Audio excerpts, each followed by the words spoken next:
Right, so, yeah, 5-10 minutes. It's 10 past 8. All the players who are going to be attending are here and should hopefully be ready to go. People are just getting character sheets up and running. I have all character sheets up and running. Sheets up and running. We'll just do a quick introduction for everyone once again, and we'll let everyone say hi and get everything out of their system, and then we will start with a recap and get the game going. So, here we go. That's okay. He's like he's like the fastest bastard right there. That's a perfect way to introduce, like, starting into the session. The fastest bastard. That's very nice. Hi guys. So is that our backup group? The fastest bastards. That's the backup party. I mean, you can, like, as we've been discussing before, you can fly a total of 72,000 feet off of one fly spell, which is not even an eighth of the way to your destination. Oh no, I'm saying when we eventually get the TPK, we just all roll new characters. We're just the fastest bastards. Oh, so you do just min max and go nothing but dex and like wisdom or dex and charisma, and everything else is really stupid. So you're slow. You're turns out we're a rogue party. Yeah, you're weak. You're not very strong. Your constitution is atrocious. You're stupid. You're not very wise, but you're charismatic as fuck, and you're fast as fuck, boy. Is that about right? Sounds about right. Sounds about right. Anyway, moving swiftly onwards. Last time we played, you had found yourselves in the second branch of the mineshaft, which you had made your way down following Tsuri, the dwarven owner of the Topaz Blade, the inn at which you had been staying, as you'd come into the information knowing that he was the speaker for the Myriad. You came across some insectoid creatures, which you had swiftly defeated, before moving further into the cave and coming across two demonic-looking black entities that were quadrupedal, razor-sharp teeth and very large, painful-looking talons that adorned their hands. You engaged in combat. You seemed to have the upper hand to begin with before a second one of these creatures appeared, and the tables almost immediately flipped. They were a lot more powerful than you had initially anticipated. Some plans were miscommunicated. Some criticals were landed. Some attacks were missed. Saves were failed. And it resulted in the death of Victorious, Talar, and Temple. I had to think there for a second. Victorious, when you perished, the platinum coin that was on your possession, the favor from Bahamut after you helped him and his grandson deal with an incursion of direwolves and a potential werewolf threat from way back when in Steamscar, on the continent of Cry. You hadn't yet used it, and in order to actually get use out of that favor, he consumed the favor itself and brought you back to life. You were fully conscious, and you were at half HP, I believe you were, when you were resurrected. Yep. Talar and Temple had no such favors, and when their HP hit 0 and their saving throws were failed and attacks were made, the souls departed from their bodies and their lives were lost. However, Nethtari, still having his favor, wished that both Talar and Temple were alive, along with a tankard of ale, which was swiftly granted.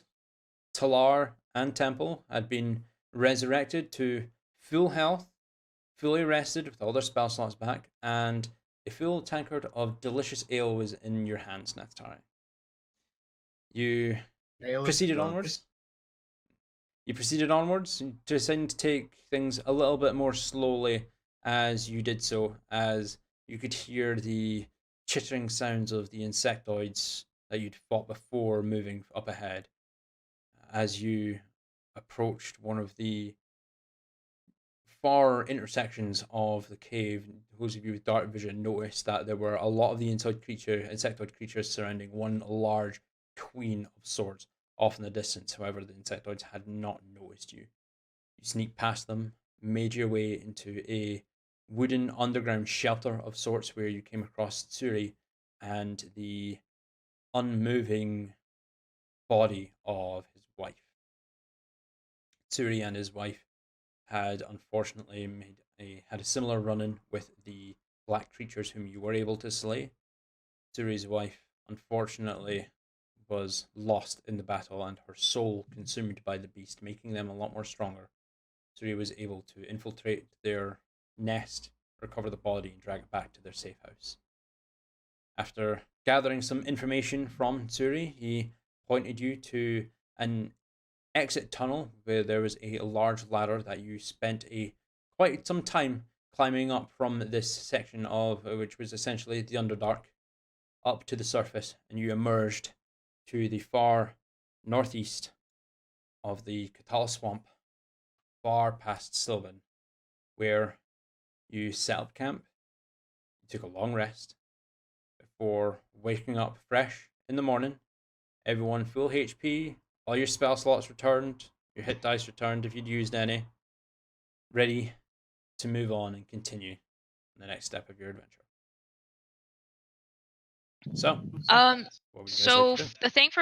The thing from failing that charisma save, does that still apply for me?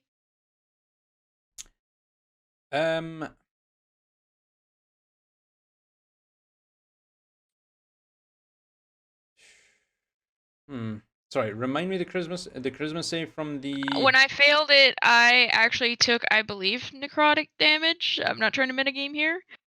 Because my maximum pool of HP was reduced. Oh yeah, long rest. Any effect of lost maximum HP has been reduced. Has been nullified. Sorry, I completely forgot about that fact.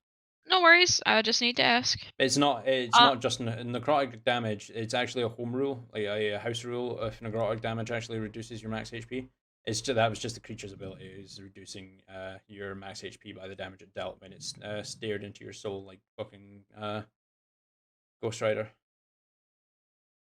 I'd like to try and wake up early before everyone else. You can go ahead and roll me a Constitution check, but you will be waking up alongside Victorious, as Victorious only needs 4 hours of sleep.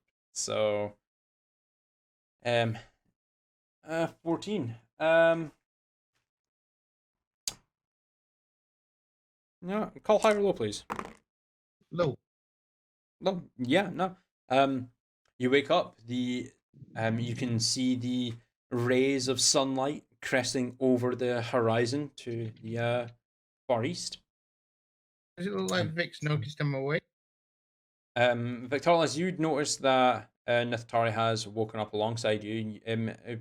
Nithari, you wouldn't have woken up at about the same time as Victorious. You'd maybe have like 6 hours of sleep. So 2 hours after Victorious is awoken, but about 2 hours before everyone else. I will still give you the benefits of a long rest because a long rest technically constitutes of 8 hours, but I'll still give you the long rest. So we're about an hour from the from climbing out of the pit. Yeah, you walked to the south for about an hour, making sure that you weren't being followed before you set up camp just out on the outskirts of the Catal Swamp. But then it was another hour down the ladders.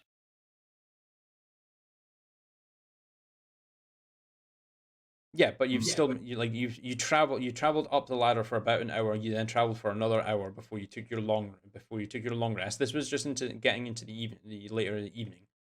You've managed to get your 6 hours of sleep. You've woken up 2 hours after Victorious, about 2 hours before everyone else will wake up.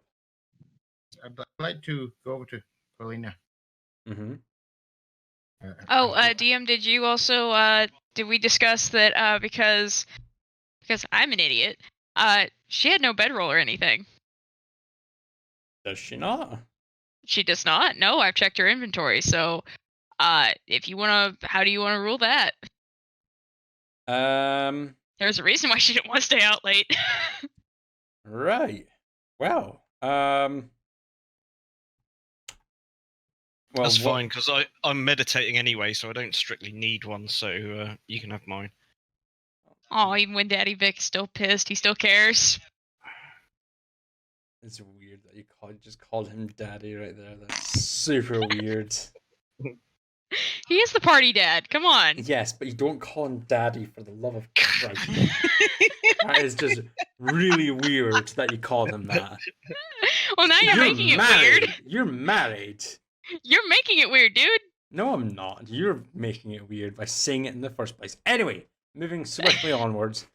Victorious had provided you the bedroll from the night before, so you are physically able to sleep. You do make a mental note that if you're traveling with these new companions, probably be the best of yours, idea to get my stuff. Yeah. Get some stuff that would make your living out in the countryside a little bit easier, because there's no guarantee that this will be the only time you're sleeping out in the wilderness. Yep, it has been noted. Okay, so but still, Wizard's thoroughly passed out. Wizard is thoroughly passed out, as is the Dragovin. Victorious, you do notice that Nithtari is conscious, and Nithtari, you are heading over to Coralina. I want to try and wake Coralina without waking anybody else. Okay. How do you want to try and do that? Just giving her a prod, I suppose. Just giving her a nudge. Cool. I'm just going to pretend I haven't seen anything and just carry on like I haven't noticed. Coralina, go ahead and roll me a con check. Okay. So if I fail this, do I accidentally punch him in the face? You're going to find out.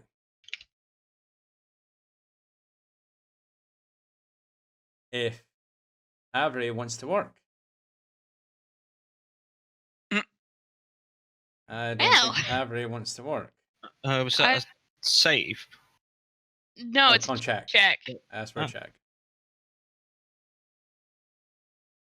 Yeah, I think Avery has just gone offline. Insert Jeopardy theme song. It's okay. Just roll it for me, DM.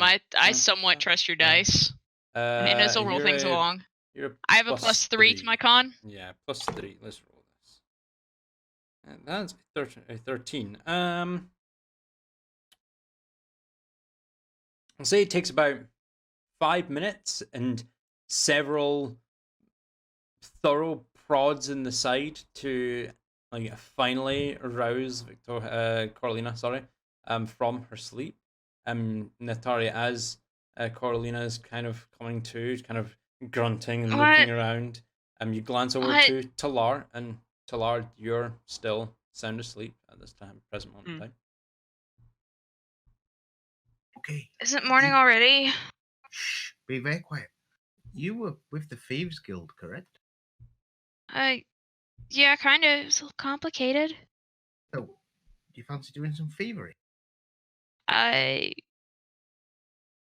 what? I need to go back to that mine. I want that dagger. Are you stupid? I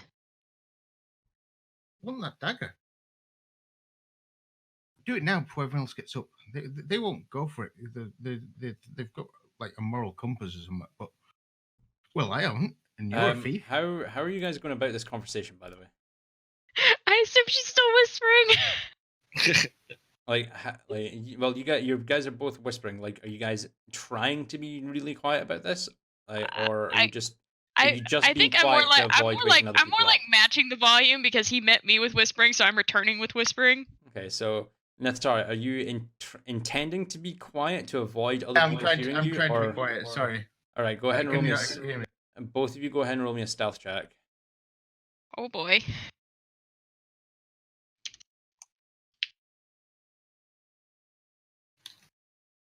I think you might just need to kick the bot and add her back. Jesus Christ. Yeah, it's looking like it.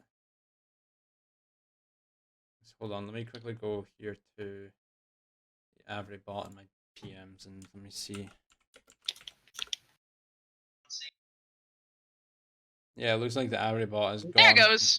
Is it finally caught up? There it goes, yeah. There she goes. Finally. Yeah, and there goes the PM. PM's finally just come through on my end as well. Anyway, so yeah, no, you guys, you think you're being kind of quiet, but Carlina, since he's just woken you up and is asking you to go and travel I for an think it more hour and then It would have travel. raised in volume at the phrase, "Are you stupid?" Yes, are you stupid? Victorious, you like it doesn't matter how quiet they're trying to be with this conversation. You were awake before Nathalia was. You've kind of got your eyes like almost fully closed, but you can like you can kind of tilt your head and just listen. You can listen into this conversation completely with your passive perception. Cool. And I'm just gonna stay still and listen in. So, what is that? All right. I glance. So Talar is still asleep. Yeah. Mm-hmm. Talara's still asleep at this present moment in time. Temple is still like not moving. And Temple is in his inanimate state. You can assume that he can hear you as well. Okay. There's a soft snoring coming from Talar. All right. How many are going? Just Well, just us, I think. I don't think anybody else would go for it. I think they feel sorry for the guy that tried to kill us all. I mean, he tried to kill you guys, so It's a very, very valuable blade. I know that. I think it's magic as well. she pauses. She does a very visible pause for a moment. How magical.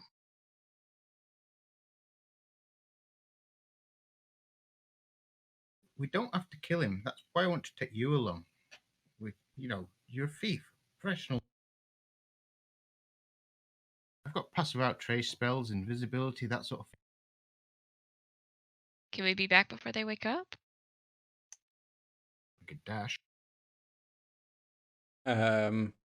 Both of you go ahead and roll me an intelligence check.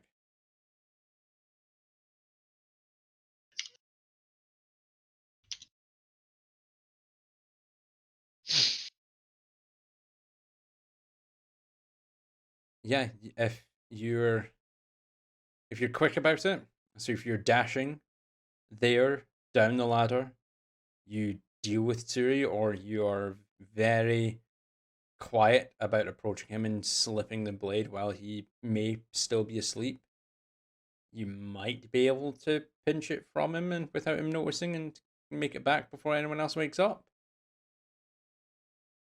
But it'd be close. It'd be really close. We need to go right now if we're going to do this. Can you have me roll a high-low for this DM? For what? For going with him? Yeah. No, that's your choice. I'm not It's giving my you a choice? high-low. Okay. Yeah.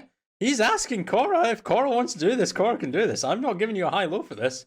I'm not making the decision for you. It's up to you. Okay. If we can be back by then, then fine.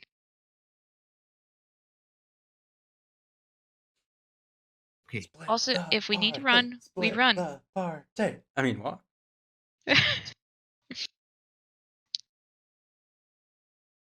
All right, she'll go off with him. Okay. Victorious, are you doing anything? I'd be correct in assuming that Temple can hear all this as well, right? You can assume that Temple can hear this. Because I'd be waiting for Temple to say something really unsubtle, but if Temple doesn't do so... Temple, at this present moment in time, is actually... You've noticed that he's kind of been... in recent times, he's always taken his inanimate state next to Neftari. At the moment, he's actually next to Talar. And Talar is still sound asleep. Okay. Well, as they sneak off then, just as they get out of earshot, I'm just going to say, not too loudly, I don't want to wake Talar up, but say, don't stray too far, kids. Coralina and Neftari, go ahead and roll me a perception check. Let's see if you actually hear that or not. 8. Nope. And a 10. Neftari, you hear something behind you. It could have been a voice. It could have just been a very strange whistle of wind. Carolina, you don't hear anything as you guys. Nope. I'm too busy overthinking the situation as usual.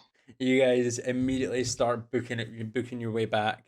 Takes you about 45 minutes to because you can't dash the full way without taking like a couple of breaks here and there to like catch your breath. If you were to do that, you'd Can I cast third level haste on us?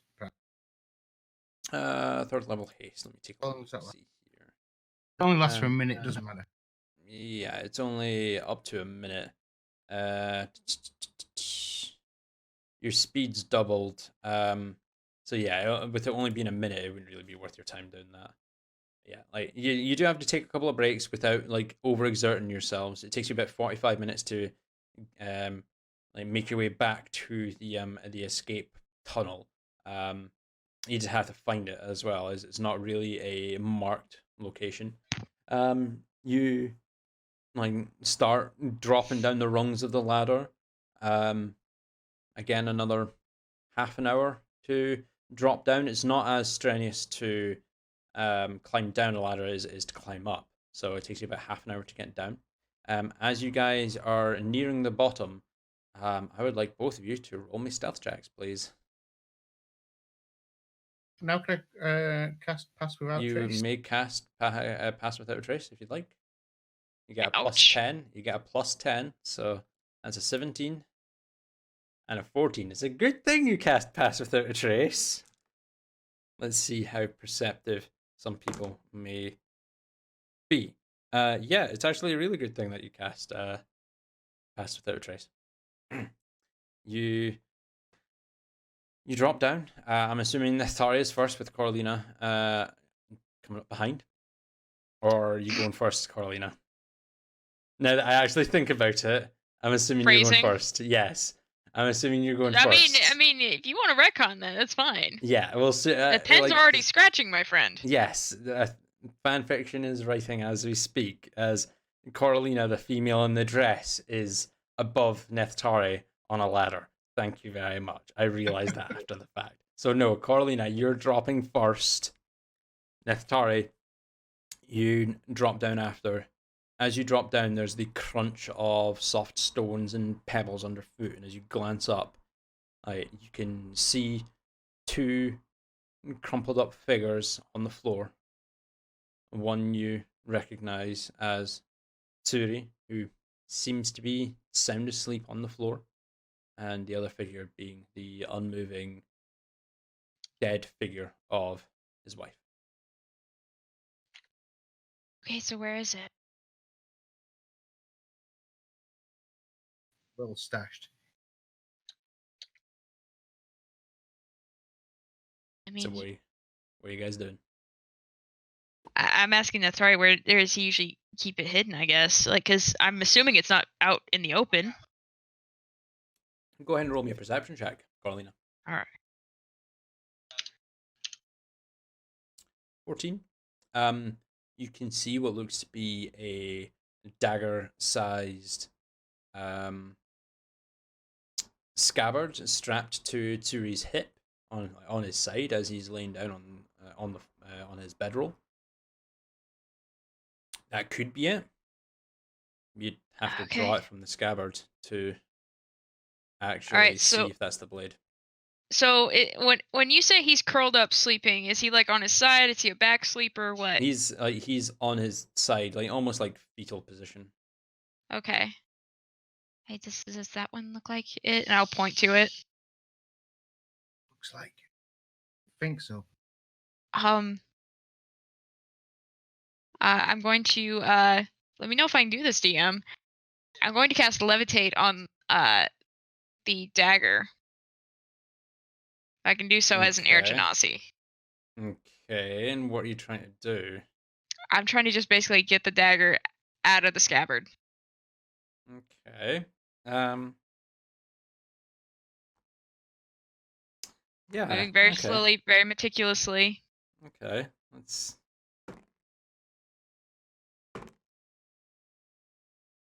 As you cast levitate on the hilt of the blade, not just the full thing itself. We're worried that you might the spell might take the scabbard as a part of the dagger. You just cast it on the hilt itself and slowly push it away from you. You can see the topaz colored sheen of the blade from the pinpricks of light that are reflected from the rocks of the cave, reflecting off of the blade. You give it a push, gets about half a way out the scabbard before Tsuri grumbles Stop and dead. stop dead. Tsuri grumbles Yeah, and kind of shifts in his sleep, rolls over onto his front. All right, I'll starts start moving it snoring again.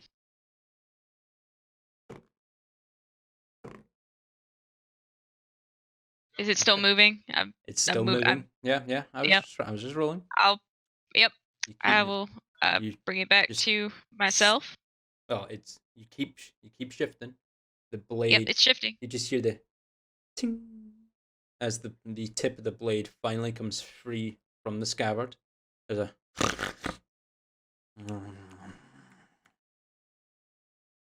you draw your hands back ever so slowly. The blade just floats over to you. Take it out of the air. Take a look at it. Wave it to the Natari before you have it. You have his topaz dagger. Okay, that was stressful. All right, we have the stupid thing. Can we go now? Go. What do you mean no? Let's go. Okay. Unless you want to kill him. Could kill him. No. Let's go. All right. All right, so I guess we'll go retreat. Okay. As you guys are making your way back, give me one final stealth check. Is Path to Trace still working? It's lasts an hour, so yeah, it's definitely still up. Cool. Yeah, 27 and a 23. Yeah. You hear, and you just hear Tsuri grumble and snore in his sleep as he rolls over onto his other side this time. You just make your way over to the ladder. Neftari, you start climbing up first. Carlina, you start climbing up second. All right, I believe I still have the dagger, yeah? You still have the dagger, yeah. Cool. You're moving at a brisk pace, climbing the ladder. Takes you about Yeah. 45 minutes, close to an hour, as it is quite a long ladder and it is quite strenuous to actually climb up this vast distance of this ladder. You finally breach the surface, and as you glance over, you can just see the top of the sun starting to crest over the horizon. You make your way back to the southwest, retracing your steps, and you say you get about 15 minutes to spare as you return to camp. Temple is still inanimate, overlooking Talar. Victorlas, as you kind of open your eyes and give them a curt nod as they finally return. They don't seem to be harmed. And about 15 minutes later, Talar, you finally conscious. May I do something before before the rest of our party awakes? Well, it's just Talar that's still to awaken. Everyone Go else right can ahead. hear and see everything you're doing. Yeah. Yep. Go I don't right know ahead. this. I don't hang out with you guys that often. Go ahead. What do you want to do, Cora? I'd like to first extend the dagger out to Neftari before I kind of take it away from him. He says, "That was stupid, but it was fun." We got the dagger. I know- got the dagger. Okay. Well, you look after that because, like I said, I think No. it's magic. I'm more of a magic-y person, but I don't have a scabbard for this. Me neither. How sharp is it? Okay. Can we assess sharpness? Yeah, you can like run your thumb across the blade and try and determine how sharp it is. Okay, I'd attempt to do so, I guess. Scratch your thumb across the blade, and you can. It feels very. Your thumb crosses the blade like without any kind of resistance. It's very smooth. The blade itself is very smooth. You decide to lightly run your thumb across about a centimeter, maybe an inch of the blade. And as you pull your thumb away, you can actually see that the blade is actually cut into the first layer of skin. Not deep enough to like bleed, but it has actually like with the slightest of movement cut into your skin. It is very sharp. So Yeah. are we talking like paper? Are we talking like paper cut levels? Basically, yeah, not deep enough I- to bleed, but it's broken the first like layer of skin. All right. I kind of have the pad of my thumb that I've crossed against it, like go straight to my mouth. So, well, it's sharp at least. Okay, we'll have to try to make something to keep that in there. It's about 15 minutes later.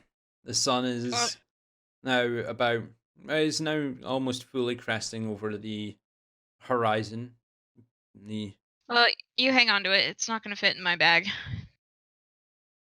You do have a bag of holding as well. So Yeah, and I know not to put sharp things in there. yeah, exactly. But Well, the you sun just put the sharp- sunlight finally crests over the horizon and gently flows onto your face till Lara's consciousness finally comes to you. You shake yourself awake and you glance over to see Victorlas is like just looking over to Neftari and Corlina with a soft smile on his face. They two are just currently in hushed talks. You can see something in Corlina's hand. You can't quite make out what it is, and you glance up to see the overbearing figure of Temple just above you before he finally reanimates and moves over to Neftari's side before glancing down at Corlina. What's that you've So got there? I'll As he glances down at the blade. immediately toss it at Neftari. Okay. Go ahead and roll me an attack. What? This will be a D20 plus 1, please. Try and catch it. This is a D20 plus 1. You said you're throwing it at Neftari. Neftari does a 7 hit your armor class. No, it doesn't. No, Absolute cool. panic. Go ahead and make me a dex check, please. You need to watch what you say in front of me. A 13. Yeah, like Temple kind of comes over, leans over, and is like, "And what's that you've got there?" Carlina, you just launch it at Neftari. Neftari, you just catch it swiftly by the blade and then tuck it into your cloak. Like it just never, it was nothing. Just like, huh, what? No, just a wee trinket. Some gems I've picked up somewhere. Gems? Can I see them? Well, And he a just kind blade. of walks over to you and kind of like looks down to your cloak and then up to your face. His now very scratched and faded paint on his face just smiling down at you. It's just a blade, really. And so it was gems, but now it's a blade. A blade made out of gems. That's A blade made out of. Wait. Is this the dwarf's blade? it looks like it, doesn't it? I don't know. Did you pick that up from his hideout? He must have dropped it. I think he must have. Perhaps he dropped it when he was fighting the spiders. Oh well, after everything that he's done to us, it'd be best that we hang on to it. Yeah, I think so. Does Neftari know what happens if you put such a blade into? I haven't got my cloak with the pockets, have I, at the moment? You did get that back, but the Doesn't have the displacement it doesn't effect have the anymore. displacement anymore. It does have, however, 2 pockets of holding essentially. Okay, it, so I don't personally know what happens if you put a sharp object into a pocket of holding. That's you know what? Go ahead and roll me a wisdom check.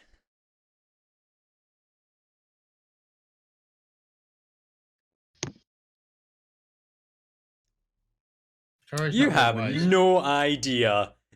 Although it sounds like I mean, it's an extra dimensional space. What's the worst that could happen?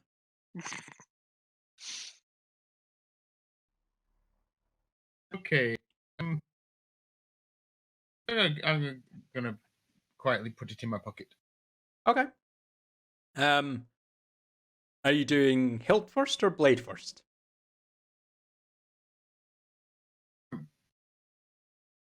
Probably hilt because it'll still Hilt. cut if it goes blade first. It'll wreck Okay. my coat. Yeah. You pull out your cloak. You kind of spin the dagger in your hand and grip it by the blade, and just drop it in your pocket, and it just drops in and disappears.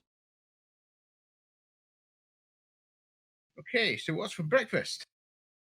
DM, do you want me let me have this? Yeah. My- I mean, My like, moment I described earlier. if you want to jump in with that, you can go right ahead. You don't need to I would- ask me to do that. You can do that if you Okay. want. All right. I would like to use I believe it's my minor conjuration, and I think you would let me rule it that I'd have like a plate. A plate would be allowed for it. Yeah. Yeah, just give me 1 second. Where's Yeah. minor conjuration again? It should be in my features and traits. Features and traits. Ba-da-da-da. Yes, there you go. An inanimate object.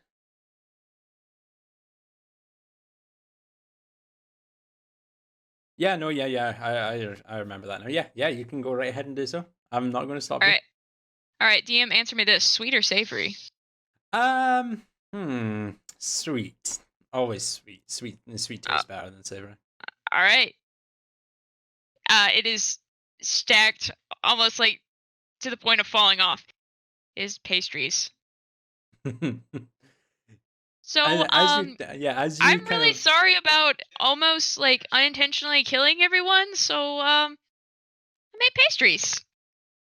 and at Tilt that there's a my head little out, clap interest of the and hands, forward. and there's a small plate that just materializes in front of all of you, stacked on like several feet high with an assortment of different pastries, just stacked full. No meats or anything like that, just pastries. I take the top one and I eat it. Wow. And it is sweet and delicious. Because you know And you Sorry, can't Talar's bother kind of on sitting cooking. up and kind of blinks over at this sudden appearance of pastries. Where did that come from? Magic. Uh-huh. Well, I can't just do that.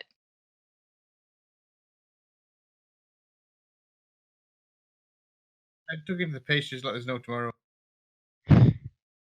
Okay, yeah, no, you just grab a hand like as much as you can carry from the plate. A couple of them tumble off and drop onto the floor, and you just start laying into them. They taste really sweet and maybe a bit over sweetened, but it's not making it unedible. It doesn't really detract from the taste. And you know they're actually all right. They're not the most amazing pastries that you've ever eaten, but they're all right.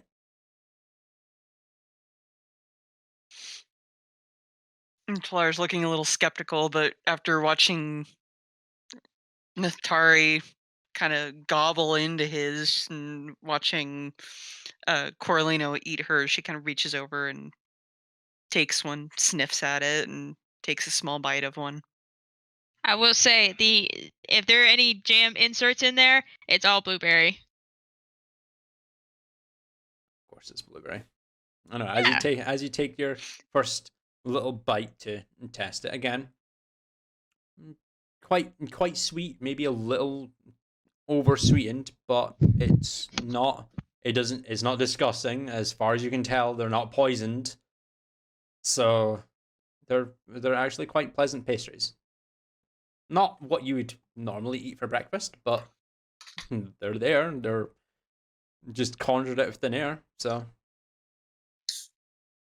Well, this is brilliant. This is much better than what Temple makes for breakfast. What does he make for breakfast usually? Generally takes something small and squishy and just smashes it. He smashes everything. I do smash a lot, but when I smash small squishy things together, they make a stew, and stews are delicious. Even though I do not eat. Apart from that time he poisoned us all, and well, That was a long time ago. I'm sure my cooking abilities have vastly improved since then, in my 0 attempts at cooking since then.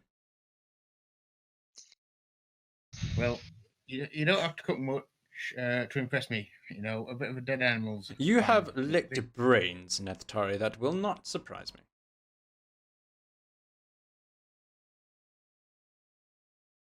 Yeah, well, these pastries are pretty damn good. So. I will say I probably have had to eaten what I can conjure first, so I can actually have an idea of taste. She just points at Natari and goes, "No."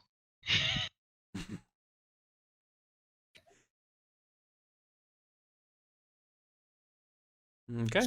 So you conjure beer as well then? Breakfast beer. Yeah, but these are gonna disappear then. So you might as well eat what you can, right?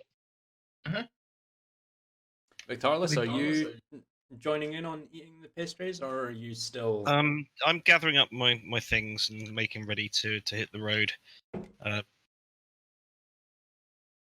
was going to walk over, but the moment Neftari mentioned that she might be able to conjure beer, I'd stop and make myself look busy again, because I want to see if she'll actually conjure up some beer. Okay. I'll wait until everybody's eaten first. So, Mate, come Victorless, over and get your fill.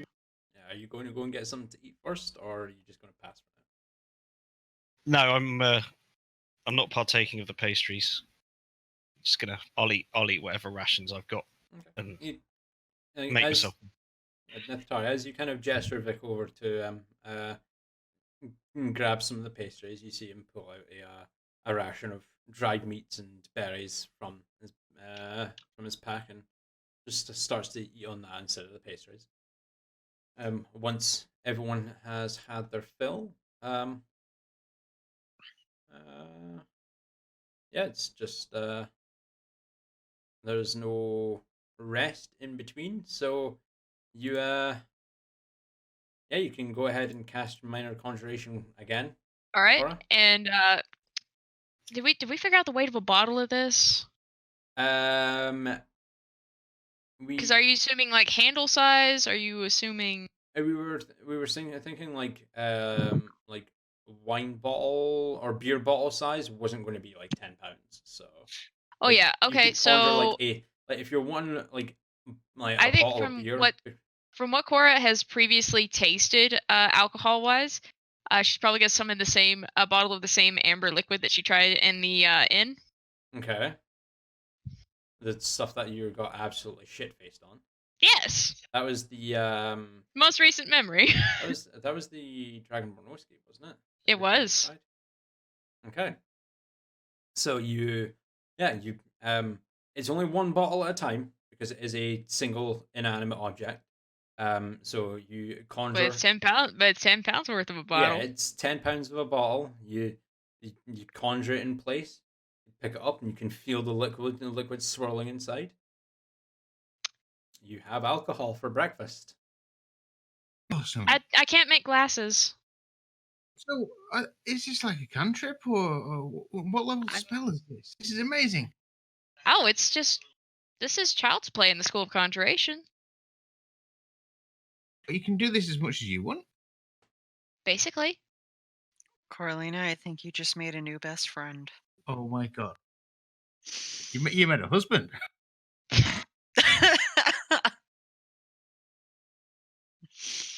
Right. You guys know that meme? You guys know that meme where the character will glance off at 1,000-yard stare and there's like numbers and calculations running through it? Yeah, that's from The Hangover. Oh no. I presume I have a cup in my ration in my mess kit. In your mess kit, you do have like a tin cup that you can use. Yes. For a good slug of whiskey. Can I tell it's whiskey yet, or pour a cup of whatever's in the bottle? Well, yeah, it is Dragonborn whiskey. You have had this before back in Steam Scar. This is in fact what knocked Temple out way back when in Steam Scar. Okay, this is the good stuff, right? Temple immediately just turns away from the bottle. Like, no, I am not having that happen again. But no, Cora, you pour out into the small tin cup that Nithari is kind of arm out to you and is just like shaking every so often, like pour alcohol. How much are you pouring into this cup? You filling it up or? I don't know how to pour. I am not a bar wench, sir. I'll fill it up. You fill up a tin cup of Dragonborn whiskey. Cool. How are you drinking this, Neftari? I'd like to stop it pouring when it gets about half full. About half full. All right, cool. So this is like a pint worth of alcohol. Right. So it's a double triple. This is quite a lot of whiskey. You finish pouring, kind of glance around at everyone else. I'd like to, at this point, have started moving over when I saw the bottle being conjured. Mm-hmm. And if possible, I'm going to try and snatch that cup out of Neftari's hand deftly and drink it myself. Okay. And Neftari, are you going to try and avoid, try and have, avoid Neftari's? Yeah. Oh, God, yes. Okay, cool. I would like Victorless, you need to make a sleight of hand check. Okay. Neftari, you need to make a dex save.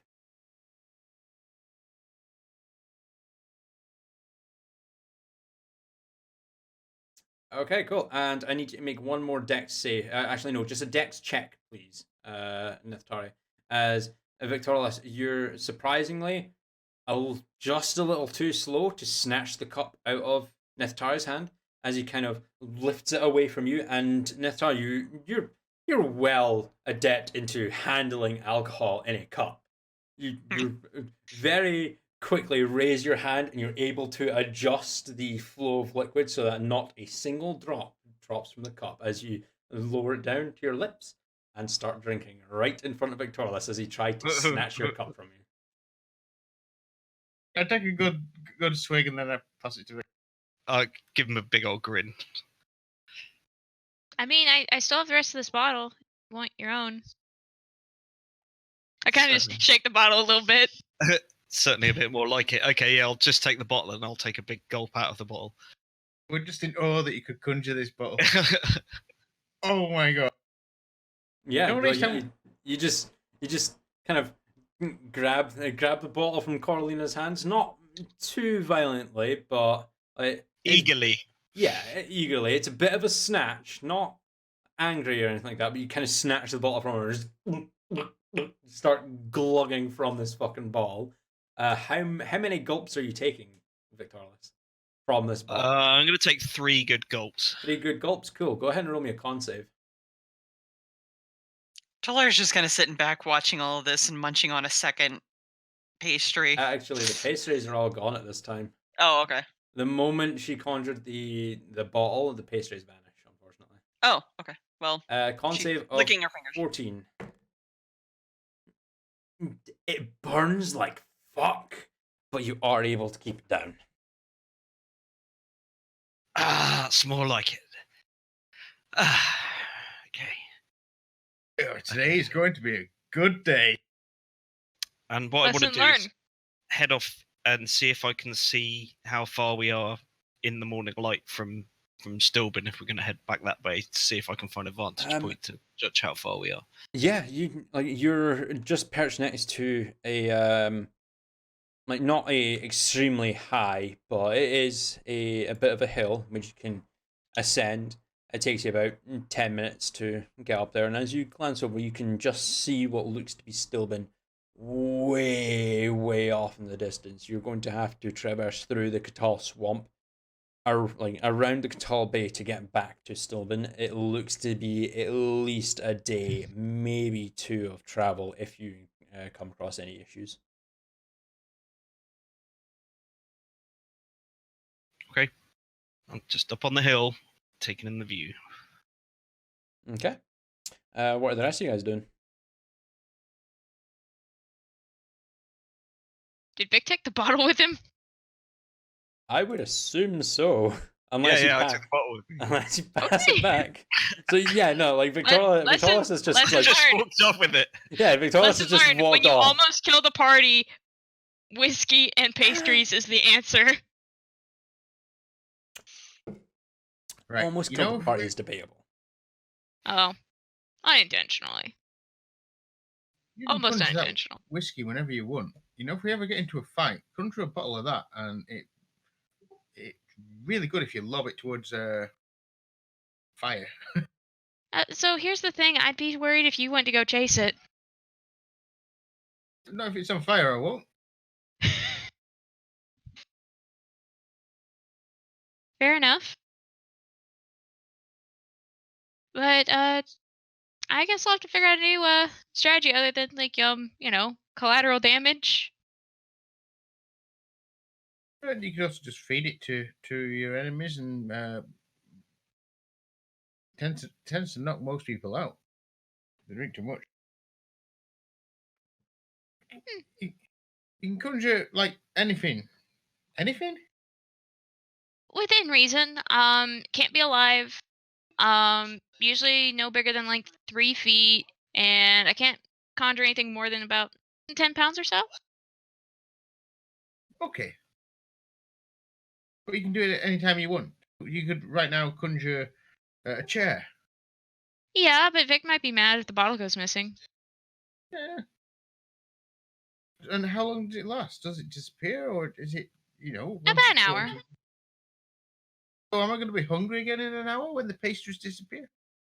No, I don't think that's how that works.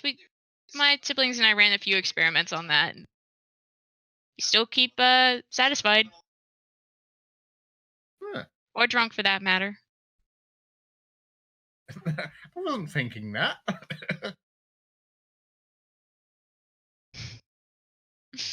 Oh, that wasn't my fault at all. Well, I mean, you act like I was the second coming of someone's god. I know you didn't ask me to roll that. I was just- That's fine. I mean, that's a natural 19 that you've just thrown away. Oh. Right, we should get moving before that dwarf. Before we need to get back. Okay. Yes, we need to report our findings back to Joga and see where we can go from here. And Temple then abruptly turns away from you all and starts striding up the hill towards Victorious. Who is, just, as you glance up, is kind of just sat down on the hill, just like kind of like one leg under the other, like one arm behind him as he's just taking in the sunlight, looking over towards Stilben. And as you glance up, it's just taking drinks from the bottle. Well, I'm glad to see all was forgiven. I guess it took yesterday pretty hard. We might need to conjure a horse to carry him, though, if he keeps drinking up. Yeah, Victorious, that's out how of- much of this that's out bottle of are you my- drinking while you're up there? Well, after the first 3 gulps caused me a fair amount of pain. I'm taking. It wasn't. little It's bit. not a fair amount of pain. It's like actual whiskey. Like Yeah. if it's really strong, like really well aged whiskey, it does burn quite a bit. Like, it's really hot going down your throat, but other than that, it was a little bit of discomfort in your chest. But it wasn't something to phase you. It wasn't pain. Well, It was just I'm discomfort. certainly not. I'm certainly not drinking it like beer. You're taking your time. Yeah, with that's it. it. Yeah, I'm not trying to drink the whole thing. Okay. Okay. So, Talar, is there anything that you want to do before everyone heads up to go and catch up with Victoris? She's currently wrapping up her bedroll and whatnot, and Mm-hmm. basically packing everything up, getting ready. Okay. After you manage to pack everything up, you adjust the sash over your chest. Take a quick look in the pouch. Everything still seems to be okay. As you rejoin the others and you reach to the top of the hill, you all glance over and you can see what looks to be the murky, mushy looking disgust that is the Catal swamp that kind of curves around to the southwest down to the south, that then eventually reaches the port city of Stillman. Again, as you guys glance over, if you guys take a very direct route, avoiding any like shortcuts or anything that might crop up between where you are now and Stillman, it might take you the full day of travel to get there. If you run into trouble, it will probably take you 2 days.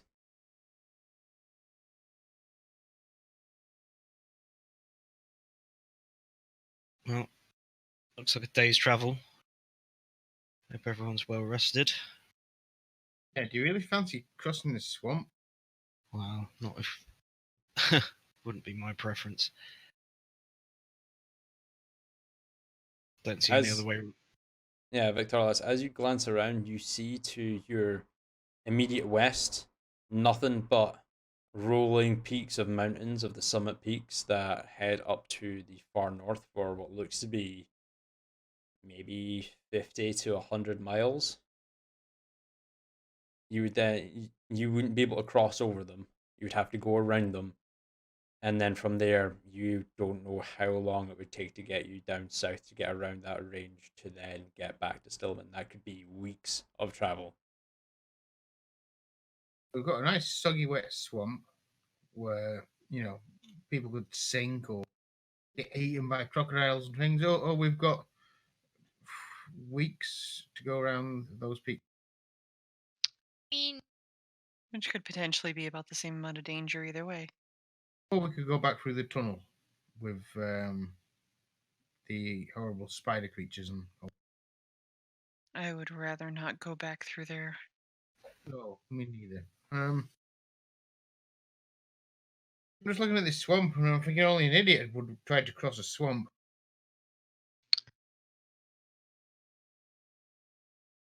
Would any of us know, Diom, if people have? Have we heard of this? What do we know? Well, you've ventured into the swamp, not like into the heart of the swamp, but when you guys fought the Hydra and like rescued the individual whose name escapes me at this present moment in time, you ventured like at least a couple of miles deep into the swamp. You didn't make it into the heart of the Catal swamp, but you did wade your way through. So it's definitely possible. You don't know if it'd be safe. I mean, there is probably wildlife in the area, potentially big things that might try to eat you. You did come across hydras before, but who knows?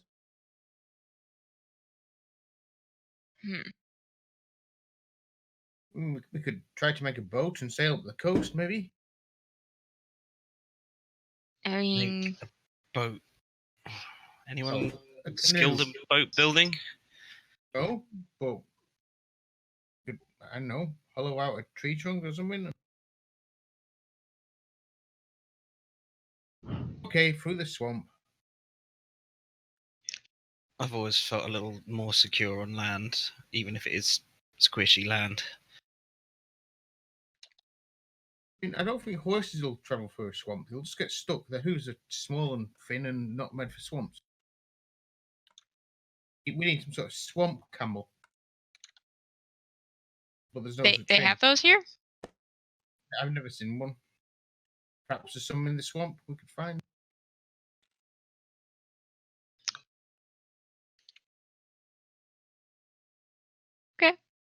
Temple, Talar. If we've been at least somewhat through here before, So last I time think we Temple can went do to it. water, it didn't sink. He floated. Was that right? That's Just in right. case. I'm worried that swamps are not quite the same, and Temple, given your size and weight, not entirely convinced it's the best environment for you. Are you calling me fat? Now I'm calling you strong, weighty. Maybe. Dense. What? You're describing as dense. Perhaps we could make some sort of swamp shoes. We tie some rushes to our feet to make it so we're a bit less likely to sink or something. Planks of wood. That'd take us even longer though. Let's just set out across the swamp and what's the worst that could happen? Famous last Oh. words. Mhm. Yeah, what's the worst that can happen after what we've been through? Okay, so are you guys going to make your way through the swamps? I guess so. All right, cool. Might as well. All right, give me a second here, guys. I'm trying to find something that I seem to have lost. Where the fuck is it? Pretty sure it's in this file.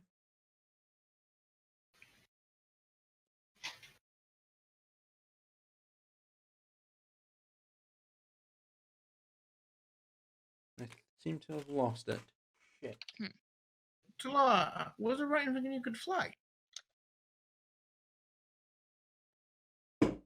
Yes, but I can't carry all of you. Well, I could Oh, turn wait, into a bird. Yeah, and I could help out a little bit with some.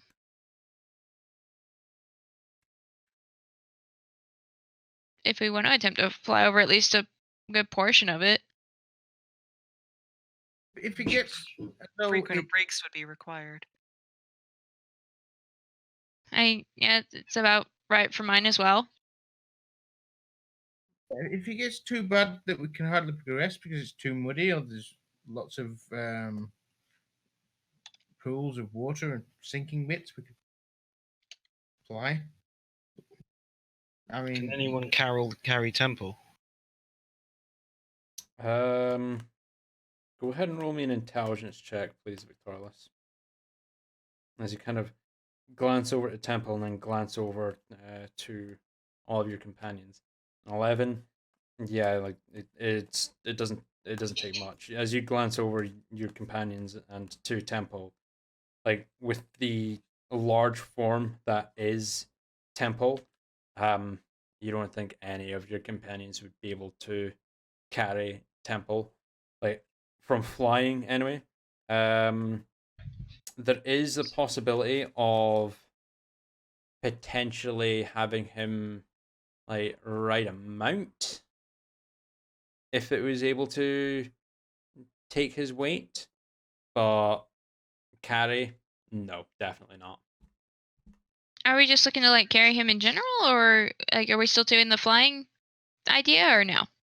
just in an emergency, if there's a pool of water or sinking sand, or If Well, I mean, you guys saw in the underground. I mean, I'm easily able to trade places with any of you guys as long as you consent. So if he starts sinking, I can trade places with him if I'm somewhere more stable, and then I can more easily get out because he'd be leaving a larger hole than myself. perhaps we should tie some ropes between us so that if anybody does start going, we can kind of pull them back out of whatever creature just ate them or whatever swamp just swallowed them. Or is there a possibility of like several of us carrying him at the same time? Like have him in a net or something?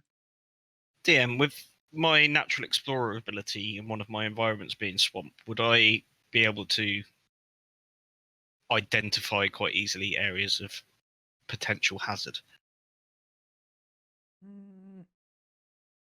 Oh yeah, yeah, definitely. Just reading over it. Yeah, you like as you're traveling, you know that if you take the lead and escort your companions through behind you, there is a you'd be less likely to come across a any hazardous regions of the swamp, which could potentially cause an issue for like a being the likes of Temple. Like that is any like as big as Temple. Sorry. Well, I'm pretty familiar with this kind of environment. I don't think we need to tether ourselves together for the entire journey, but it's something that we should probably bear in mind. And also, Netari, it might be an idea to keep an eye out for larger animals that might be roaming. Because if the worst comes to the worst, you can conjure a bunch of them, right? Yep. Bears, werewolves. Just thinking Devils. something that might be native to this area, more suited to the swamp, might come in useful. I think I can conjure hydras. Maybe a crocodile. Yeah, let's cross that bridge Giant if and toad, when we maybe. come to it. How does giant toad sound? Quite like to ride a giant toad, actually. It'd be fun. How many can you summon? Oh,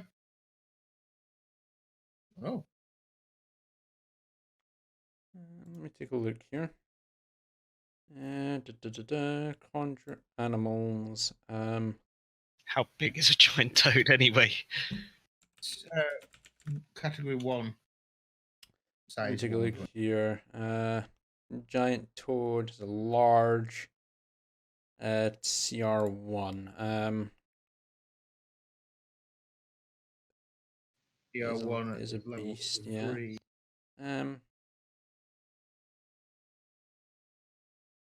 Yeah, you could summon. Twice as many with a 5th level slot. So If you're using a Just 5th level slot, 3 times as many. So you could summon up. Technically, you could summon 6 giant toads. That'd be enough for the entire party, and then 1 left over.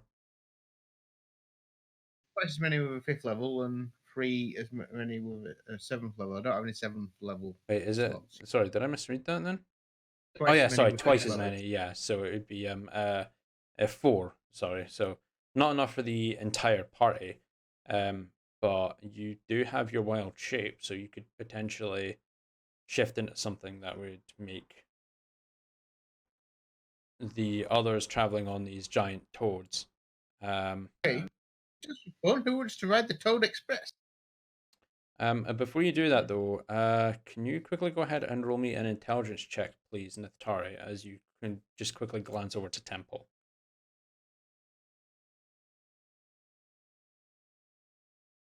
16. Yeah, the toads might be hard pressed to carry Temple. So we'll be Might traveling by struggle. water or by earth?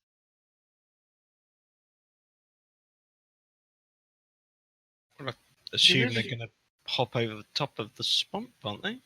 We'll save the toads for if we get attacked. Yeah, maybe. I mean, I'm not sure how good toads are in a fight. They never seem Probably- particularly scary, do they? I mean, probably very evasive if they keep jumping around, right? Yeah, I'm I also think- wondering how we're going to keep ourselves on the back of these things.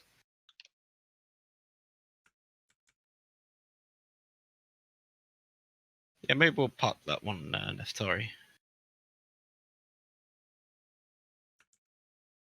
Okay, so what's the plan, guys? Mhm.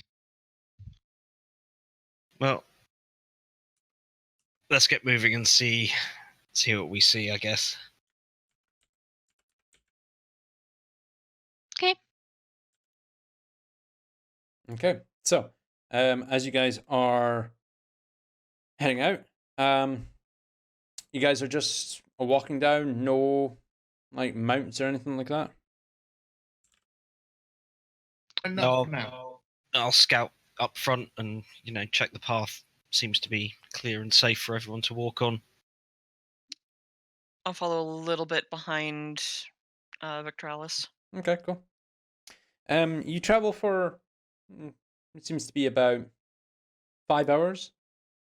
The sun is now cresting high into the sky, so it's about 1 in the afternoon as you're traveling through. You take a break as you are going through. You find a small clearing. It's not too soggy in the area, so you are able to like sit down on some rocks and a tree stump and catch your breath and have a quick break before Victorless you get up and gesture everyone forward. The day is almost over. The last vestiges of light from the sun are streaming through some of the trees that have sprouted up through the forest. Victorless, as you're in the lead, I would like you to go ahead and roll me a perception check, please. Sure thing. If I can press shift, that would be good.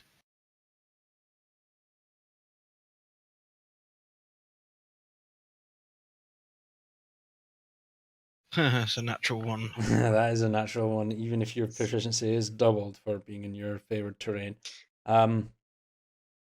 You're all walking through, and Victorless is kind of like, you don't know what it is, but as you guys have been traveling, Victorless has been his pace it's not been slow, but it's like when you first started moving, it was slower It's because than of the normal. conjured booze. It's been slower than normal, but now it seems that, and it's not because of the booze, because it's been a long time you guys have been traveling, and an hour is up. Yeah. But as you guys have been walking, his paces seem to have quickened, almost like he's kind of stopped paying attention. Victorless, in the back of your mind, you know you should be keeping an eye out for things, but nothing's happened in the last 5-6 hours. So I mean, you're probably going to keep going and not run into anything, right? So I mean, you don't have to pay that much attention. Can I get everyone else to go ahead and roll me perception checks, please, as you kind of start to catch up to Victorless. Temple is rolling at a +4. Cool. He asked me to keep an eye out for various creatures as well, didn't he? Yeah, so can you make me 2 perception checks, please, Neftari? So the second one, for the beasts, you do come across some like really like small snakes, a couple of the indigenous bird life that are rife in the area, but unfortunately, it's nothing that you haven't seen before. Nothing new, nothing that would be too overly advantageous in combat. With the perception checks of a 22 from Talar, a 4 from Coralina, and a 16 from Neftari, and a unnatural 20 from Temple. As you guys are walking down, you enter a very large clearing. Carolina, you've traveled like kind of skirting into the swamps as you've made your way like into Stilben, like as you've first started your adventure. I'm So very out of my element here. Yeah, you're very out of your element. You've not really been this deep into the swamp, and some of the like sounds and like the snaps of twigs around you, you're kind of on edge and you're not really paying attention to much. Temple and Talar, as you guys are glancing around, you glance over to your west and see what looks to be a formation of rocks. Kind of looks familiar as you're walking by. You continue moving to the south, and there's like a indent of the floor of the swamp. It kind of sinks a couple of feet down. You can see like a shallow pool of water to the southwest that, again, kind of looks familiar. And as you glance up, you see a green scaled, large, 5-headed monstrosity kind of just minding its own business in the middle of the field before you. And Victorlas, as you finally you glance over and you can see everyone else kind of just like a growing expression of concern growing on Talar's on Talar and Neftari's face. Nothing on Temple's, obviously. Kind of glance around and it finally clicks, and as you look up, about how far would that be? About 30 feet in front of you, since you've taken the lead. There is what looks to be a very large, hungry-looking hydra. I'd like to have Talar reaching forward and grabbing Victralis's cloak and yanking at it. And she's also holding the pouch in front of her. She sees Okay. a opportunity to do something good here. Okay, so you pull Victorlis back. Hmm. Do you resist Victorlis? No, just Okay, yeah. turn around with a bit Talar of kind a- of dashes up to you and grabs you and pulls you back. What are you going to do, Talar?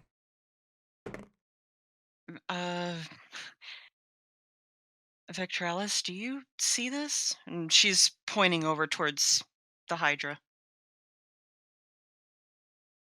yeah. And she leans in. This is an opportunity for me to leave this here with a new family. And she pats her pouch. And she's saying this quietly as she can Mm-hmm. to Victralis. Okay. Not sure that's the safest idea. If it's just me, I wonder if I can get close enough to leave it in one of the nests. If we can find a nest, and if that thing doesn't try and kill us in the meantime. Tlar points out one of the piles of rocks and says, "Do those look familiar?" As Talar points it out, Victorlis, and you glance over, you start to recognize the formation of rocks where there was a collection of nests behind that had the original Hydra eggs that you were tasked with retrieving. It kind of clicks in your head like, oh fuck, this is where we are. Okay. You guys think Alright. what I'm thinking? We could take some more eggs and make No. another profit. You, please stay put. These things are worth a fortune. Please. Do you remember what happened last time? Yes, I made a lot of money. I never got my omelet. We almost died, and we killed a family. There only And seems to at be this one point, around this time. Talara is going to step back about 2 steps and turn towards everyone, open her pouch, and carefully lift out the egg and say, "This is what I've been holding this whole time. This belongs here. I need to return it." What the hell are you doing with that?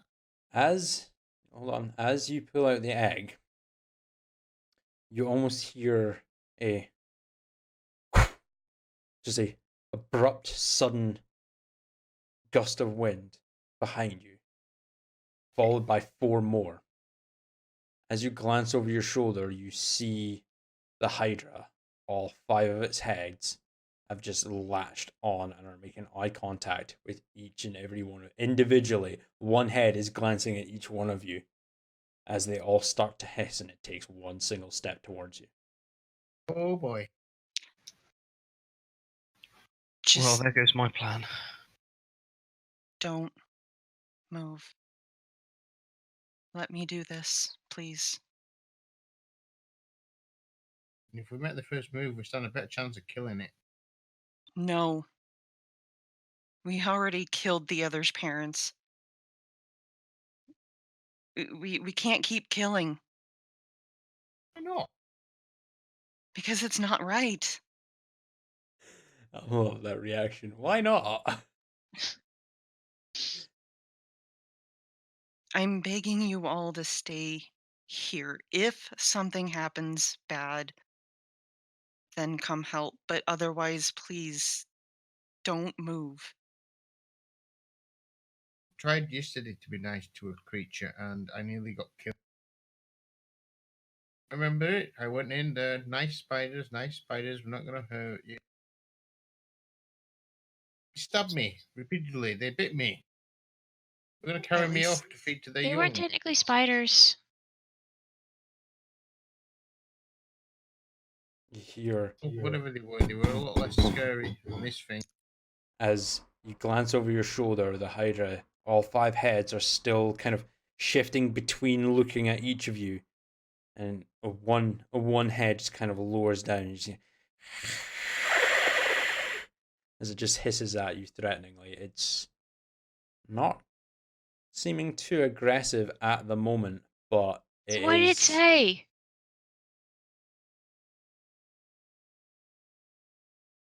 Talar, if you're going to leave that here, we need to make a decision now. I suggest we back up a little bit. you guys back up. I'm going to go forward. I need to leave this here.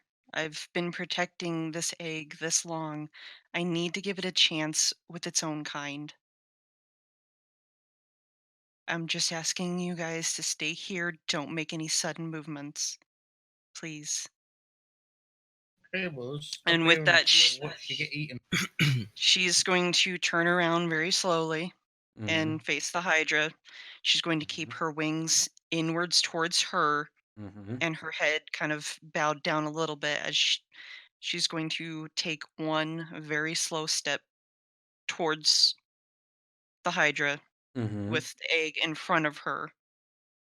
But she's trying to make herself as least threatening as she can. Okay. You hear a couple of dull steps behind you as Temple doesn't stride but slowly walks up and stays about 5-10 feet beside you. Not it's too close, but not so far away, and not wanting to leave you alone. Victorious, Corlina, and Nephtaria, what are you guys doing at this present moment in time? I'll back away slowly. Okay, I've already got you down here as probably being the furthest away. So what, like just like another 5-10 feet? Yeah, I assume if Neftari's with me, it's like a all right, come on, let's Okay, do it. You know. Nephtaria, I'm what are you gonna doing? take a look at the others, and I'm at the cuckoo symbol as I back away as well. Okay, and Victorious, what are you doing at this present moment in time? Hide in my cloak, conjure more booze. So Talar's slowly moving forward. Yep, Temple is kind of slowly approaching Talar, just as a kind of a like keeping an eye on her, not leaving her by herself. What are you doing? How far away is this Hydra? From you at this present moment in time, it's about 30 feet away from you.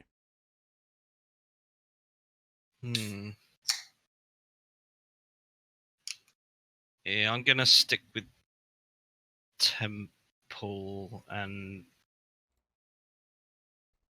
no, I'm gonna stay exactly where I am. I'm not gonna move Okay. at all. You're not going to move at all. Okay. Staying perfectly still.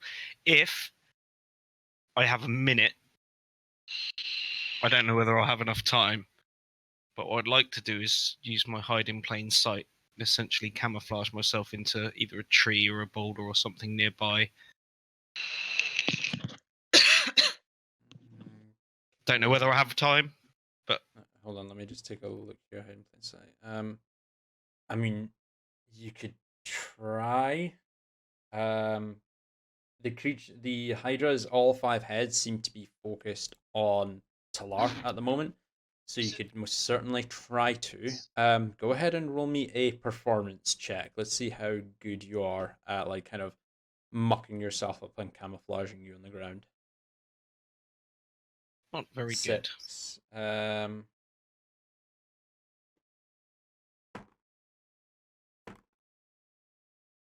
Okay. You dropped to your knees and then dropped to your front. You can feel the mud and slush kind of seeping into your armor and clothes before you start slurrying over you, trying to camouflage yourself as best you can. It's not paying attention to you, so you can assume that if shit does hit the fan, it may not see you initially, since it's not paying attention to you. You can't be sure until if something bad happens. Now, Talar, what would you like to do now going forward with this? As you've taken another step forward, you've kind of shrunk your form down, retracted your wings, head down low. You have the egg in your hand in this hydra. Two of its heads are kind of raised up and are just glaring at you. 3 of them are lower down, just hissing at you as you've taken another step towards it. Sorry, the egg in your hands. Am I aware that Temple is following? Let's take a look here. Yes, you are very much aware that he's following behind you. Okay. He's not I'm- following behind you, but he's taken a position behind you, not to leave Oh, you okay. out of position, like to the point where you'd be defenseless. Like he's in range to help you if something goes wrong, but not in range to potentially be threatening. Okay. She's going to keep herself, again, as least threatening as she can and very slowly continue taking one step after the other. And she's going to try, she won't be able to actually communicate, but she will Mhm. speak in soft tones. Mm-hmm. I mean you no harm. I have protected this egg, and I wish to return it to where it belongs. I mean you no harm. Okay. Go ahead and roll me an animal handling check. And you know what? Actually, no, it's going to be straight. I was going to say disadvantage because this thing can't actually speak, but the gentle tone of your voice kind of cancels that out. So just a straight animal handling check. 17. How close are you getting to this thing?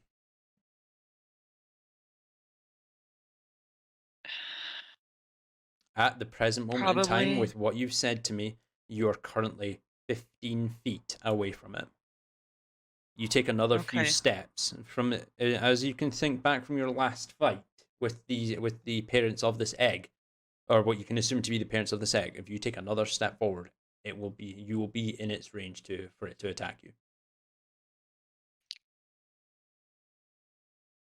She's going to take that chance and take one final step forward and then kneel down and Okay. hold the egg outwards. And she's being slow, quiet, and continuing to speak in soft voices.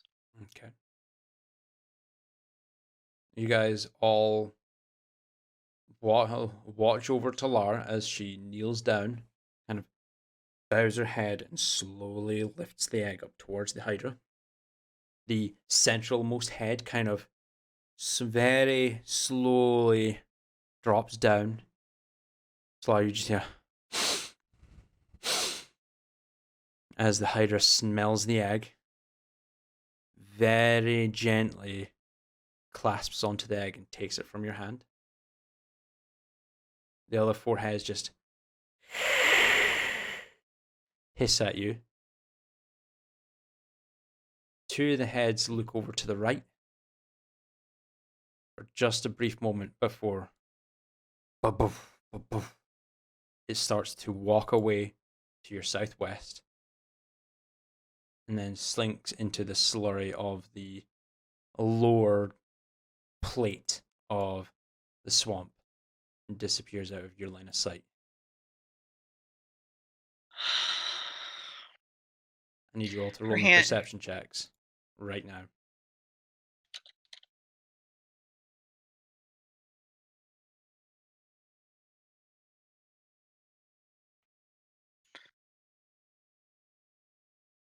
Talar and Carolina, and let's see what tempo rolls. That is a... I'm not surprised that Talar has that because her head is down and her hands have fallen. She's shaking at this moment. Okay, so Talar, Carolina, and Temple, you guys are, well, Carolina and Temple, you're too focused on what you have just witnessed, that Talar has successfully managed to somehow pass this Hydra egg back and have the Hydra take it without it being aggressive.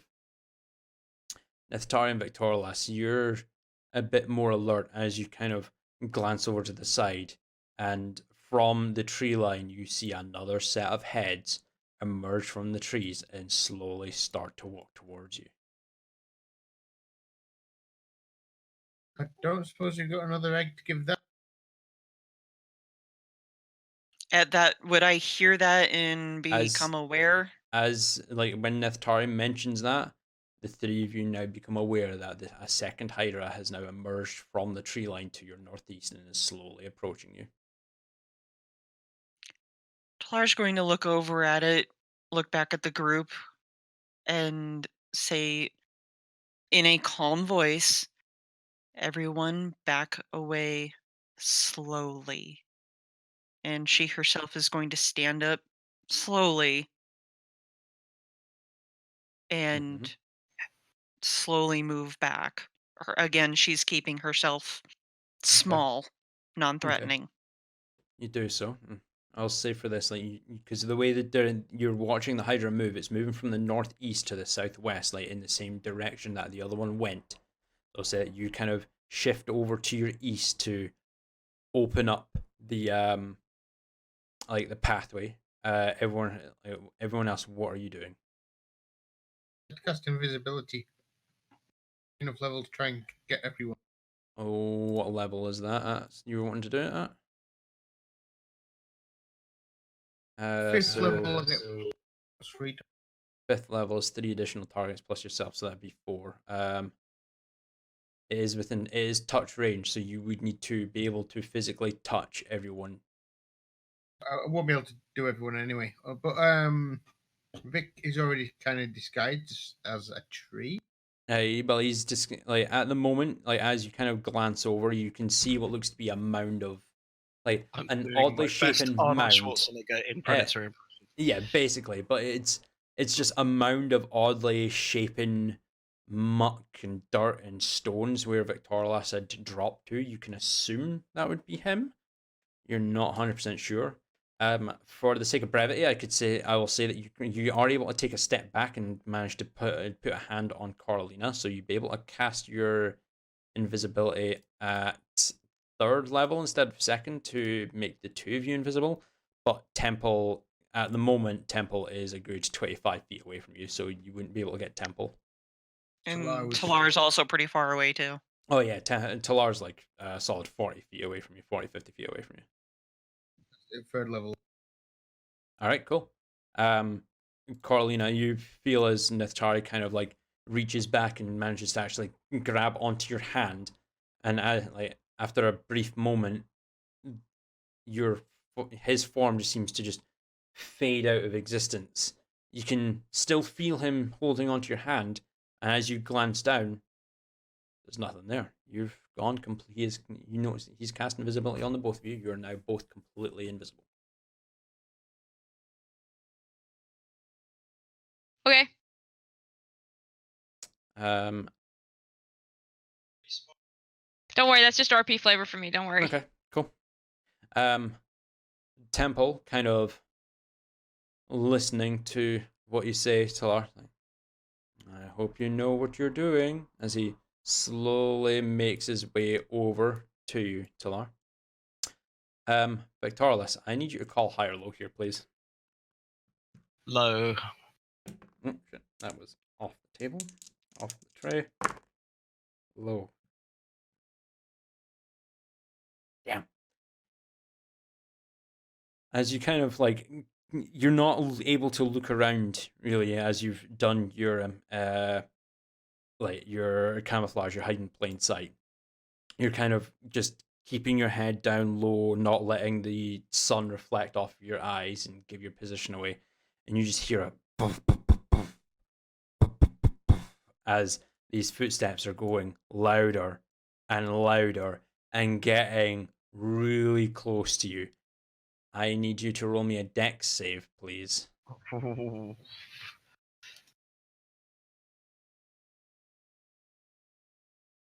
As you can feel the earth shaking around you, you take the chance and glance up, and as you look up, there is a Hydra foot coming down on your head as it just crushes you into the ground.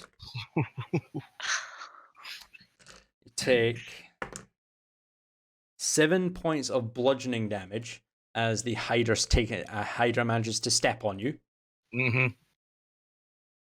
Kind of glances down. All 5 heads snap down on you at this present moment in time. Make a dex check for me, please. Check. Yeah, dex check, please. Not great. 5. What is this? Does a 14 hit your armor class? Hang on a minute. Dexterity. Oh no, that's right. Sorry. Yeah, it's just a check. It's not a save. Yeah. So does a 14 hit your armor class? No, it does not. No, cool.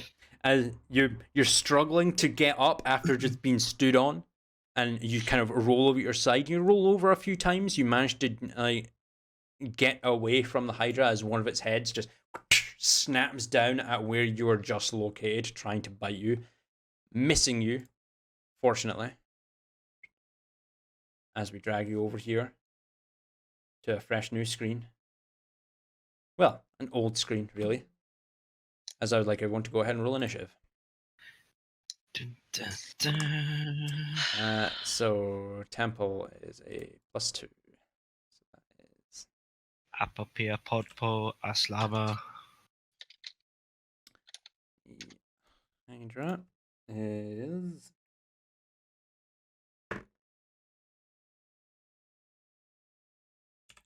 cool. Right. So actually I'm not gonna do it Matt Mercer style. I'm just actually gonna do this my own way. Nethtaria, what was your initiative? 18. 18. Cool. Victorlas. 16. 16.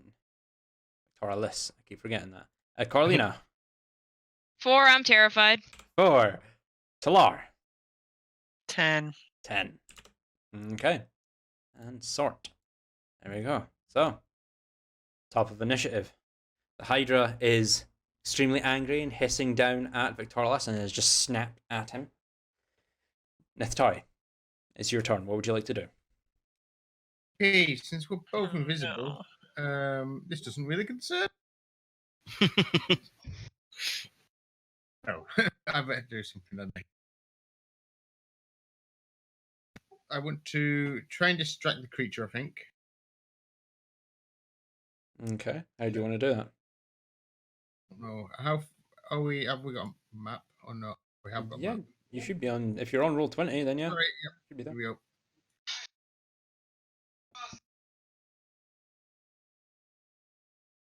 Actually, no. If I That would be attack the it, I best. lose my invisibility bonus, don't I? If you attack it, let me just quickly double check invisibility here. Yes, the spell ends for a target that attacks or casts a spell. So if you attack or cast a spell, the invisibility immediately wears off. Well, I don't think it's going to stop attacking once it's attacked. I'm sorry, Laura. I know you didn't want us to kill these things, but I think we're going to have to kill these things.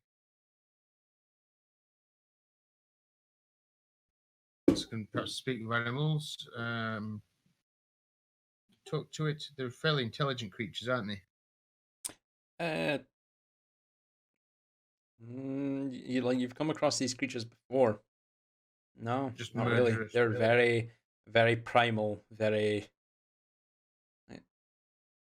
I mean, you don't really know what kind of the nature of this Hydra. You know the other two were very, very aggressive, but you've this one's only just come into your line of sight and is strode on Victorless and then made an attack and like tried to munch him. But That's because it was, it stood on him and he was. Probably startled. Yeah, I don't know whether this is going to be. I've got the advantage. I'm top of initiative for it, but I don't know that it's going to, just wander away now if we leave it alone. Or can I hold my action? you can if you'd like The to. creature to see if the creature does anything else. If the creature does anything else, yeah, I mean you can. What's the trigger going to be for your action? Like if it attacks someone, or you have to be specific when you're holding your action. So if I'm invisible, actually, I'd like to pick up a stone and throw it as far as I can away from us. Like down this Yeah, way, over or there somewhere. Yeah. okay. Yeah, you managed to pick up quite a hefty rock and launch it over. There's a boom as the rock hits down into the lower plate that is like kind of thick with water. One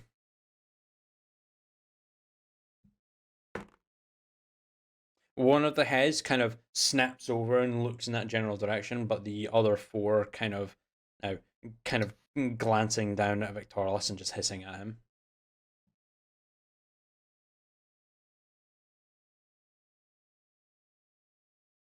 Is there anything else you'd like to do? That was your bonus action.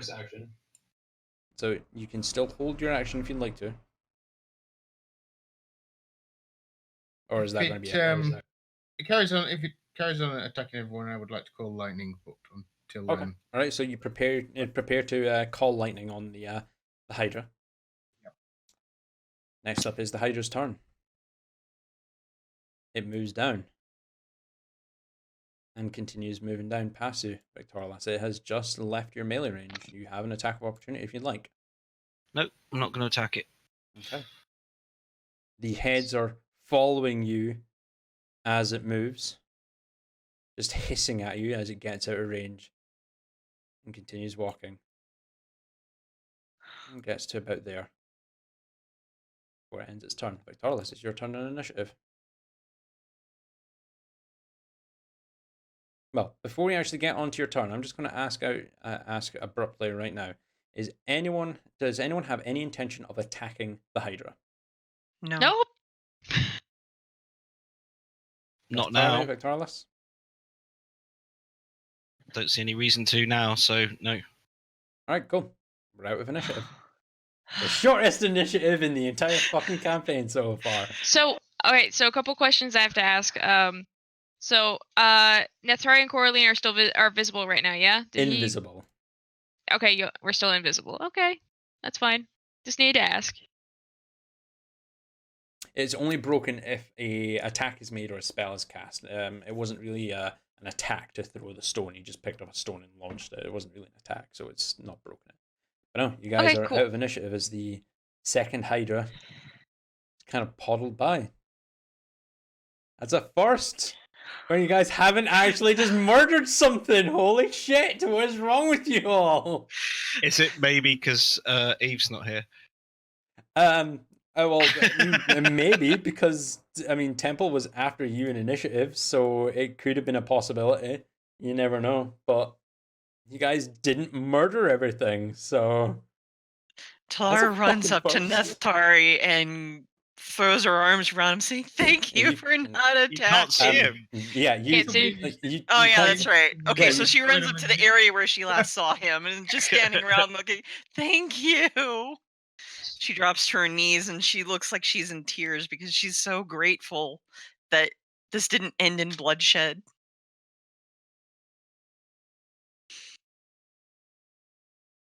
Okay. Well, a little bit. I look down and sort of look at my armor that's got a bit of a footprint on it. Like there's as you guys glance over, you can see like a single trickle of blood, kind of just from like a small cut on your head that where the hider stood. It just kind of trickles down your face, Victoris, as you just kind of just wipe it off your face and just flick your hand, getting rid of it off your hand. It stings a little bit, but it's not that bad. What's this warm, fuzzy feeling like I finally did something right? Wait, Natari Who did said that? something right? What? It's the conjured booze. Sorry. Booze for breakfast. There you go. Breakfast Still of about this champions, moment. Atari. with all booze. Okay. God, As you what the- as you guys kind of glance around, you can it is now starting to get quite dark. So you have an option here. You know, Victoria, you especially, since this is your favorite terrain, you know that you could potentially run through walk through the rest of the night through the swamp, get back onto the trail that is heading northwest out of Stillman and follow that back to Stillman. Probably get into Stillman around, I'd say it'd be about 1, maybe 2 o'clock in the morning. So you would be pushing it if you wanted to continue all the way through the night to get there. Or you could set up camp nearby, have your full night's rest, and get there in the morning. I'd vote a night's rest. Yeah, but maybe not Not right right here. here. Wasn't that guy didn't that guy who we rescued from here didn't he have a camp somewhere around? Yeah, it was to the north, I believe. Yeah, it was to your northeast. Maybe let's go check that out. All right, so you guys heading northeast to go and find the camp that was made. Seems like the best option. Flora Is there anything finally left of it? gets back up and brushes herself off.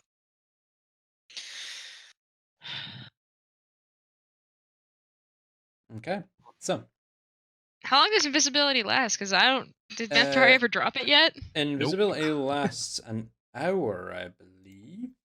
An hour, yeah. Yeah, I'm constitution totally up to gonna 1 use hour.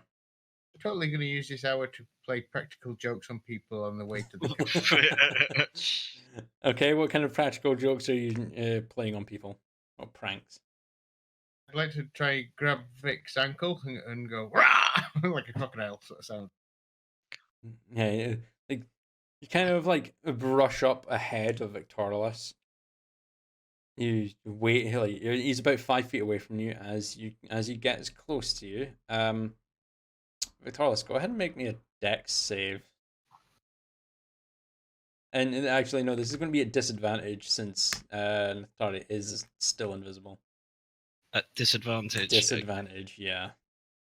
Even that I'm in a swamp and I know my. I suppose I can't see him. So You can't see him, so it's going to be at disadvantage. 12. Go ahead and roll me a sleight of hand check, please, Natari. Even though you're invisible, it's not going to be at advantage. It's just a straight roll. So 2 and then enter. 15. Victorious, you kind of glance down. You can see ripples in the like some of the slush of the water just ahead of you as you are walking. You kind of think you might be a bit wary of being in that area, so you kind of avoid it. All of a sudden, you hear like a hiss that sounds just like a crocodile would, and then something clamps down on your leg. There's no pain. It's just really frightening as you go ahead and roll me another dex save. It's just a standard dex save here. It's not a disadvantage. That's 23. Yeah, you jump, you almost fall over, you manage to deftly roll over onto your back and then come down kind of like superhero landing style.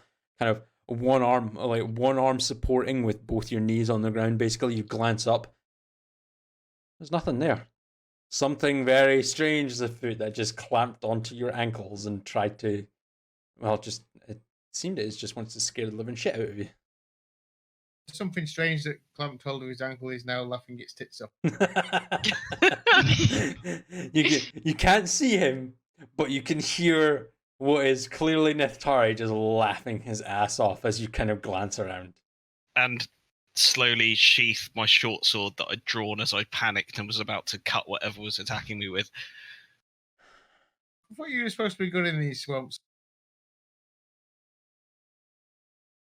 You hear from nowhere. Who said that? A ghost. Ooh. Yeah. Yeah, swamp ghost. Got you. Hilarious. Absolutely hilarious, Neftari. After it's about an hour later. Neftari and Carlina both slowly phase back into existence as invisibility fades.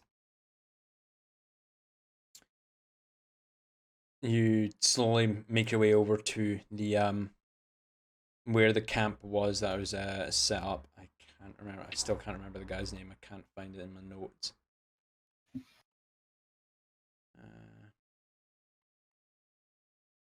Wait, no, I think it's Did that guy die, or did we rescue him? you rescued him and actually managed to take him back to oh, it's not that one. Shit. You managed to rescue him and take him back to his companions, and they rewarded you with like some gold and informed you that it was some kind of necromancer or like something that was needing the Hydra egg for some kind of spell. But you did save him, but I just can't. Excellent. I can't find him. Excellent. That's the one. Thank you very much, Victorlus. I've got like oodles and lots of notes here on my Google Docs, but I just can't remember the date. It was that long ago. Anyway. Noodles, canoodles, and toaster strudels. Exactly. He was a bit of a dick anyway. Yes, he was a bit of an arse. He did set traps for things. But the remnants of what was his camp, you can see like an old, like not like kind of really damp, like it's charred but really damp and damaged makeshift fireplace or a fire pit. An old, really kind of mossy, soggy, and torn in places tent that he didn't actually pack up, but is the remnants of what was once his camp. Well, it's better than nothing. Cozy. Let's just light a fire, and I cast my bonfire on the Yeah, place where the campfire was. it just it flickers and isn't as like intense as you normally make it. You assume that because of how damaged the old bonfire was, it's kind of compensating for the fact that it can't really light the damaged, like the soggy charcoal pieces that are left there from Exum's camp. But after a few minutes and kind of a bit of prodding and like managing to find some dry bits of bark from the trees that aren't like would be able to ignite, you manage to dump them onto the bonfire. It slowly grows in intensity to a gentle light and heat that would keep you all comfortable for a night's rest. Keep the wolves off at least. There's wolves here?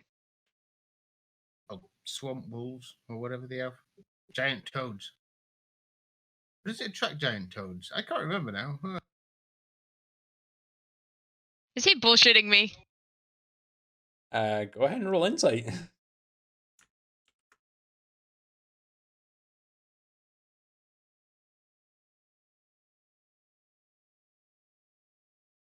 $12. You might be, but you've never really ventured into swamplands before, so for all you know, fire could draw giant toads to your location that'll try and eat you through the night. I'm just going to That look at sounds Carolina at this point terrifying. and just shrug my shoulders. Because I clearly know that.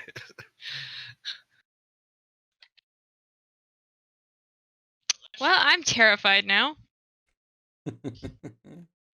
Oh, couldn't just some whiskey then. Well, we should find some food, actually. I mean, I can make more than just pastries. To make a big roast pig. I've had roast pig before. Yeah, DM. Yeah, you've had a roast pig before. Okay. I will attempt to conjure such. With my limit being at 10 pounds. Yeah, so it's not that big of a pig. But Piglet. well, no, not it's bigger than a piglet, but it's like not a fully developed adult pig. You'd probably it would probably feed one, maybe two people sharing. So you'd have to do probably like have to conjure it a couple of times in order to like feed everyone effectively if everyone was wanting to eat the roast pig. But I mean, is Okay, there? we can do some foraging. Oh, well, we've got everything we need here. There's water. There's little critters to go hunting. Who fancies coming hunting? I'll come hunting with you, Neftari. Yeah, you've got the bow. Chucking rocks at little critters doesn't work so well. I think if I was to strike them with lightning, it would kind of be pointless. Ah, pre-cooked. Pre-exploded. I guess I so. mean, if you set a cow on fire in Minecraft, it automatically somehow drops cooked beef.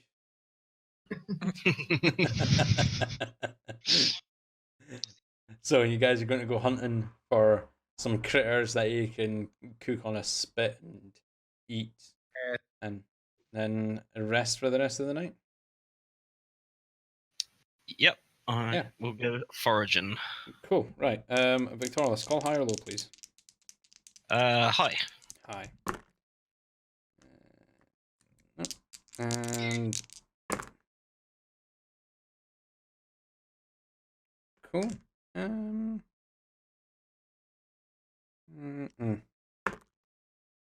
Okay, you managed to find like there are several quite large hawks that kind of roost in the area that you're able to pick off. They're quite plump. You managed to find 3 of them, and what looks to be some kind of swamp dwelling hare. Kind of developed to live in the habitat, eating on the moss primarily. They're a little smaller than what you'd like, but it's you can assume that because of the adaptation to the ecosystem, the environment that they're now living in, they don't get as much food to eat other than the moss because it's a swampy environment. But you managed to get a couple of small hares as well, which you managed to take back to the camp. You set up a spit over the bonfire and start cooking. And of course you defeather and skin and gut the critters and set them up on the spit. And you guys are able to enjoy a nice uninterrupted evening in the Catal Swamp. Managed to get a long rest before you wake up nice and refreshed in the morning. And at that, we're going to take a quick break because we've been here for going on 2 hours now.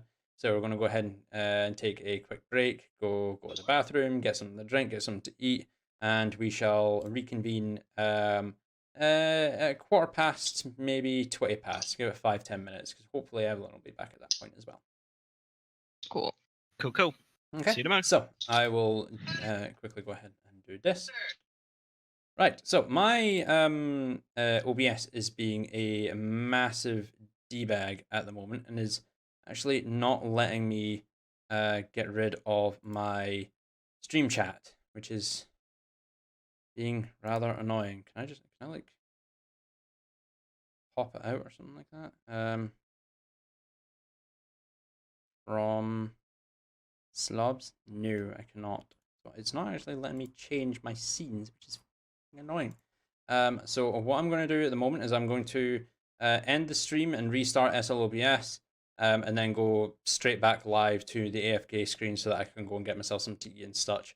At which point, hopefully everyone will be back at that point, but I'll restart. Everything should be back online in the next couple of minutes, and we will reconvene in the next 10 minutes. So Don't go anywhere. We will be right back. And here we are, coming back. Let me switch shit back over. Unfortunately, I haven't had a response back from Evelyn from Temple. So might be running a little bit later than usual. She did say about 10. It's now 25 past. I was giving her an extra few minutes to hopefully get online, but there's currently no sign of her, so unfortunately we are going to have to continue on without her. She should hopefully be back in the next half hour, 35 minutes, hopefully before the session comes to a complete close. So she is here for a little bit, but if not, I'll just PM her a recap and we will continue on. So here we are. Whether it means beasts as in animals, or whether it's things like hydras, are they actually classed as animals, or are they classed as?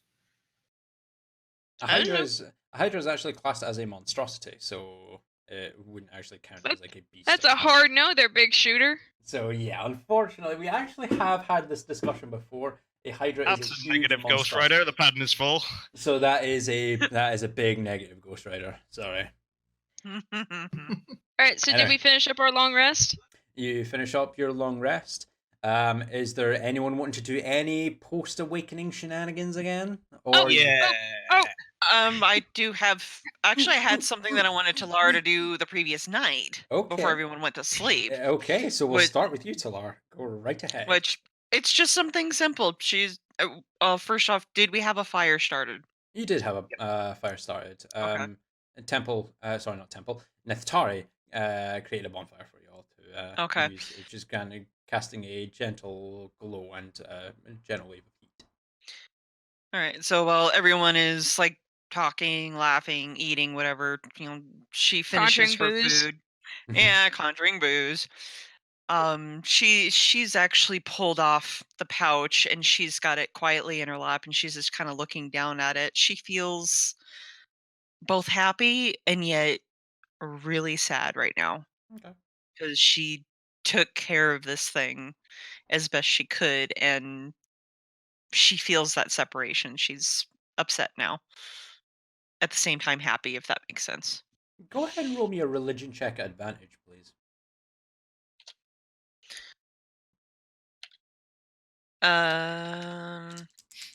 Advantage? Advantage, please. A 24. And high or low, please. Hi. You get a feeling in the back of your head, and everyone else, you're not aware of this since you're all just chatting amongst each other and drinking conjured booze. But your holy symbol around your neck glows softly, and you get the feeling in the back of your head that you've done the right thing, and there is a very high chance that the hydra egg that you were taking care of will potentially develop to a healthy young little hydra in the next few weeks or months. She just kind of smiles with that feeling and kind of squeezes the pouch just a little bit gently. There's a large pounding noise as the hydra dad kind of walks through. One of its head just gulp, swallows the egg, and then fucks off. No, Hey! I'm joking.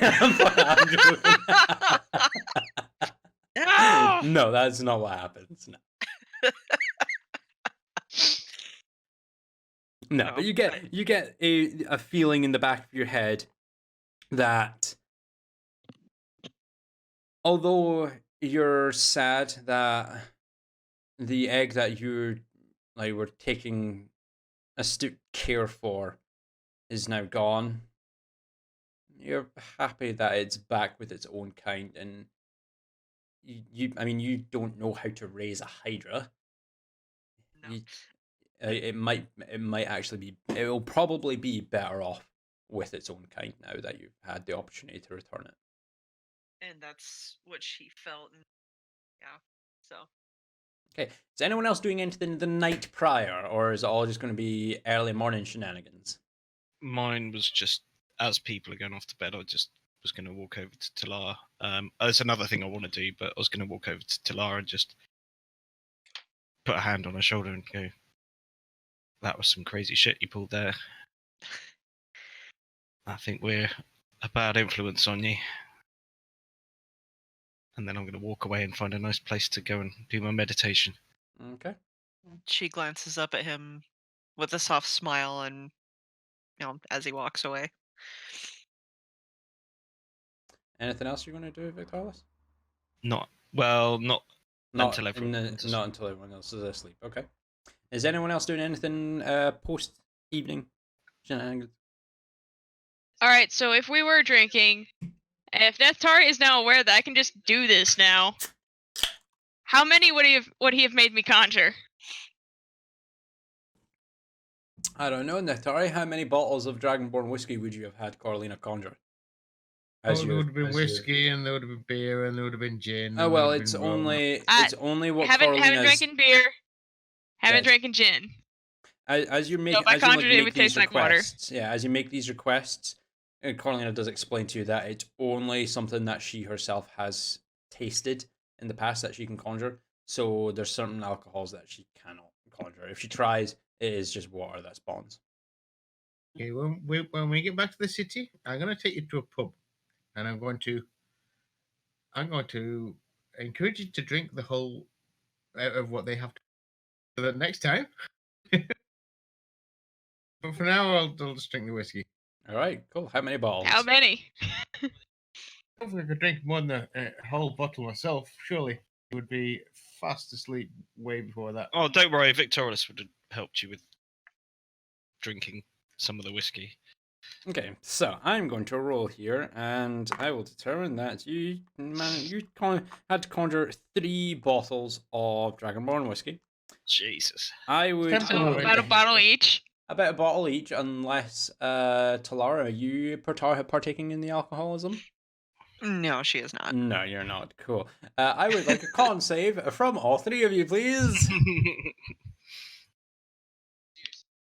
Carolina. Yes. Because that just blitzed through. I would like you to roll at disadvantage, please. Oh, 'Cause, okay. you've not really drank that much. So let's see. I have a 16 and a 13. A 13. Okay, 13, 6, and a natural 1 from Neftari. Nice. So, What do you think of Carlos just doing surprisingly, the lightweight is the one that's able to handle her drink the most. As she actually manages to match both Victorless and Neftari shot for shot as they're drinking straight from the bottle. About is closing in on midnight as Neftari finally is like rocking it like in his bedroll as he sits down, and with a soft he just collapses back and starts to snore his head off. About half an hour later, Victorless, you've got a hefty buzz. You're kind of just like not really sure of your actions, but you know that if you continue on, you're going to be heavily intoxicated and you might not get a full rest. So in your kind of semi-intoxicated state, you make the wise decision of leaving it where it is, and you manage to get yourself into your meditative state and get down for the night, and try and meditate off the alcohol poisoning that you may have I'll take contracted. Like I say, I'll take an action before I actually meditate for the night. But Yeah, of course. First. Of course. Carolina, everyone else has gone to sleep, and you're really bummed out by this because you've got a really weird feeling in the back of your head. You've not really, with going with your backstory and how you've gotten from where you've come from to here, you've never really had a group of friends like this to sit down, just enjoy the time and drink a lot of alcohol. It's a really Nice. it's such a relaxed environment where there's no cares, they don't really know who you are, but It's nice though not to know who you are. it's a nice feeling that they don't care. They don't care where you're from. They see you, from what you can tell, as a friend, as a companion, and you've just had a really, really good night for the first time in a long time. A really good night around people who you've kind of grown a companionship with, and you eventually kind of lay back in Victorious's bedroll that he again passes to you since he doesn't I really actually need have it. something before that. Yeah, okay. What would you like to do All before right. that? So you said everyone else is asleep, yeah? At this point, Victorious is getting ready to go to his meditative state. He's like kind of maybe like has sat down on I've moved a away tree from the stump. camp a little bit though to Yeah, find myself. he's a bit further away, but he's getting himself ready to go and meditate. Talar, I would say, is probably fallen asleep, not partaking in the alcoholism. Temple's next to Nithari in his inanimate state. I'm sure during the shenanigans we would have been able to persuade Temple to drink some. Evening, surely. But for the 3 bottles, I'm going to go ahead and roll 3 charisma saves for Temple. Let's see here. Yeah, that's a pass. That is definitely a pass. That is also a pass. I rolled a 17, a 19, and an 18 with a +6, so you are not able. Temple knows what this has done to him in the past. He does not partake. Yes.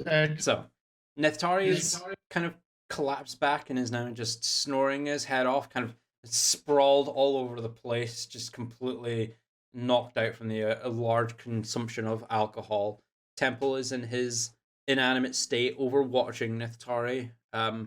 Talara is now sleeping softly in her own bedroll, while Victorious is about 20-30 feet away, just on the edge of the camp, getting set on a tree stump ready to meditate. So you're not quite alone, but you know you're going to be probably the last to fall asleep. Okay. So Netari sleeping on his back or his side? His back. Okay. Like he's back and he's like sprawled all over the place. Like he just collapsed back and that's it.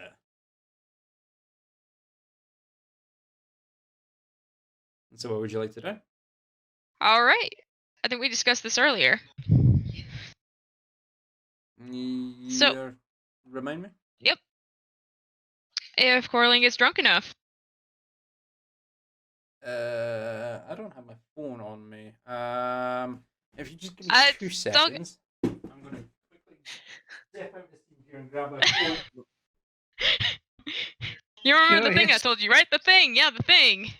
Yeah, all of the things, absolutely. I remember all of the things as I come back into frame here. And I definitely not ask you to message me on Discord and tell me what the thing was, so that I'm not. Yeah. Shopping.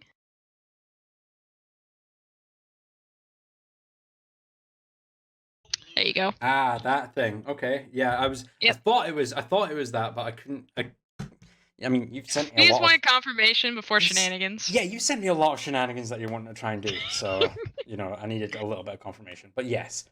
Okay. Go ahead and describe I'm going how to you're going to do this. Okay. So I assume Vic laid out his bedroll somewhere that I'm going to borrow for the evening. Mm-hmm. I'm going to attempt to stealth so as to not wake up my sleeping compatriots. Yeah. It'll just be a normal roll. Like to do this. There's a normal stealth roll. Nope. Well, that's a 3. So yeah. I'll the only attempt. one I attempt. technically asleep is Talar anyway, apart from Neftari. So I was going to say he's conked out from booze. Yeah, but you don't know. You don't know if you'll wake him up. But yeah, I mean, you crunch some twigs like under your hand as you shift around, and like there's a couple of like soft squelching noises. The like kind of Vic usually makes absorbed- this look so easy. Yeah, but like you're trying to mimic Vic, but it's just you just like soft squelching noises. You like try and shift about, and you're not adept at traveling in swamplands. Nope. So Does the crunching and whatnot, does that alert me at all?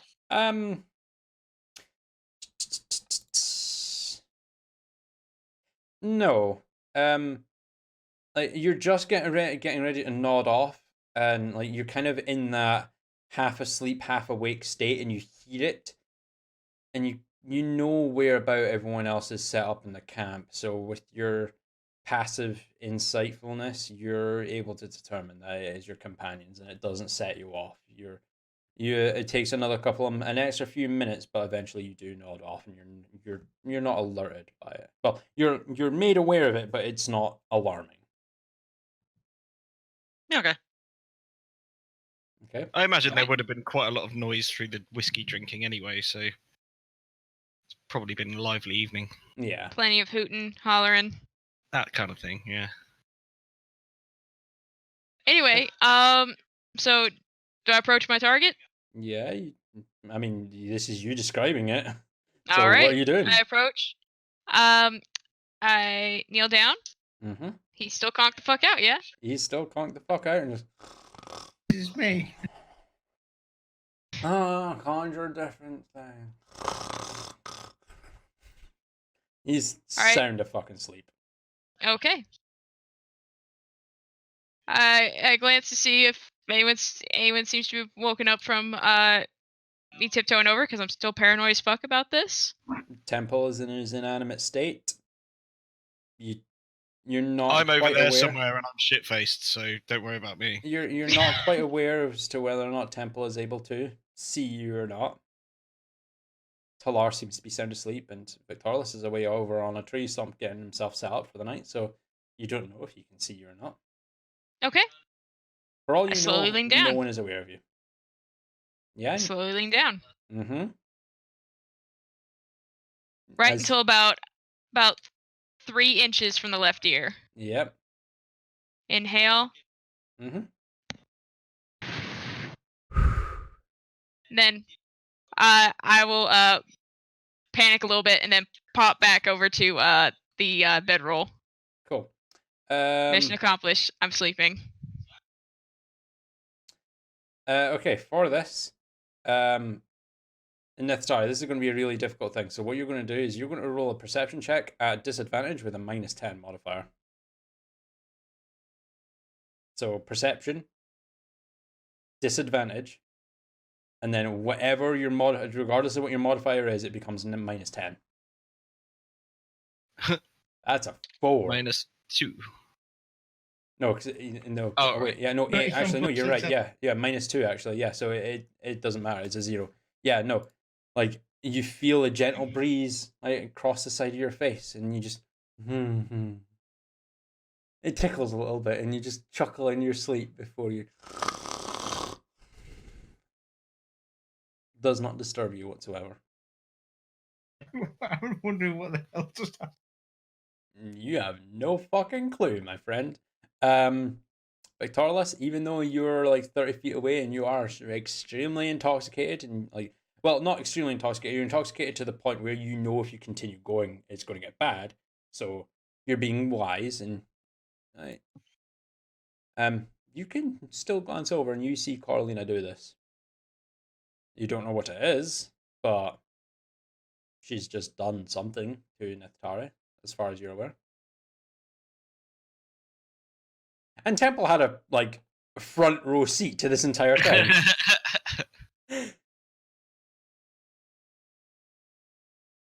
Well, given what they were up to the previous night, don't really think a lot of it. I think, to me it's like, okay, yeah, they're up to something again, but my drunken brain is kind of focused on something else. Oh, young love. But kind of, yeah, just kind of let them get on with it. All right. Is there anything else that you would like to do before you take your meditative state, Victorlus?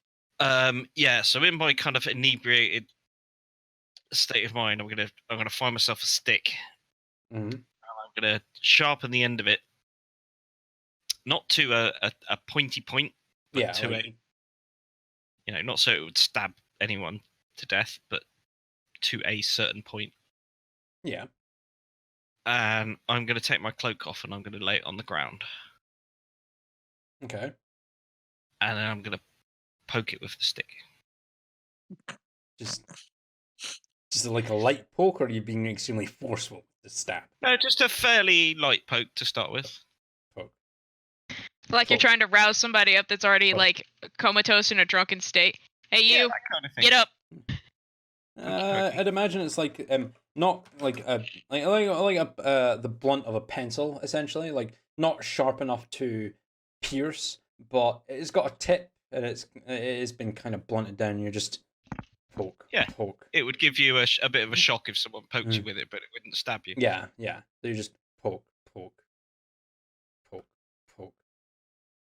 Nothing seems to happen. Okay, I'm going to put cloak back on, Mm-hmm. and I'm going to bring one side of it up to the left side of my Mhm. chest. And I'm going to poke it again. Poke, poke, poke, poke. Nothing happens. You're just poking a kind of sharp stick at your cloak.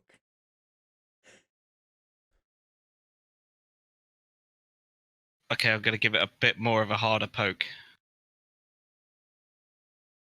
Okay. Like potentially breaking the skin and not stabbing myself as such, but possibly causing myself an injury of sorts. Okay.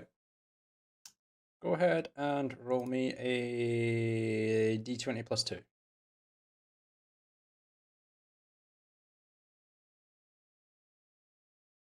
Four. You completely miss your cloak and stab yourself in the hand. In your intoxicated state. You're just like poke, poke, poke, stab. Fuck. There's no like it's not it doesn't pierce the skin. You basically just like drove this stick into your hand. It hurt, it stings, but it's not like it didn't damage you at all. It's just, if anything, it's just like a minor inconvenience. And it's just, ow. Mm. Okay. One last try before. All right. So I'm gonna, while still wearing it, Uh I'm gonna lay a section of it on the ground. huh. My body is not on the other side of it, and then I'm gonna stab it quite hard this time with the pokey stick. Cool. That'd be a d20 plus 3, please.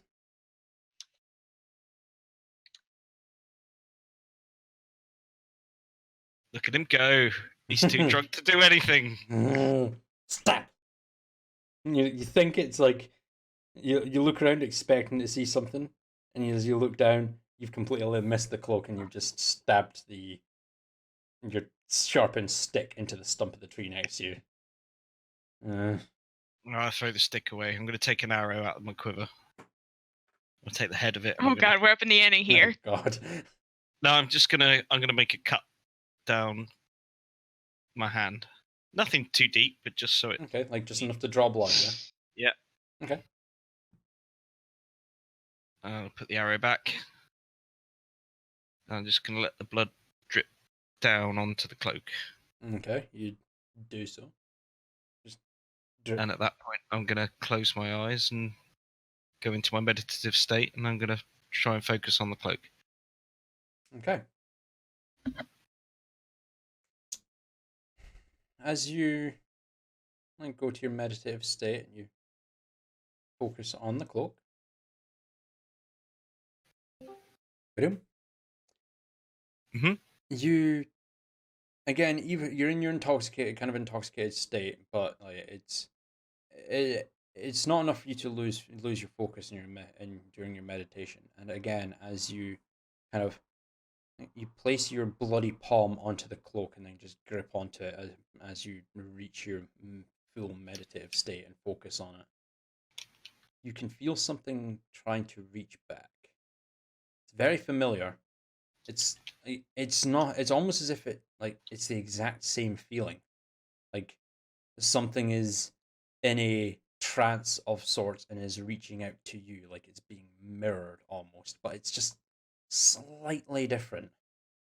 Like if if that difference wasn't there, you're not quite sure if you would even be able to detect that the mirror in the first place is just off by the slightest of margins.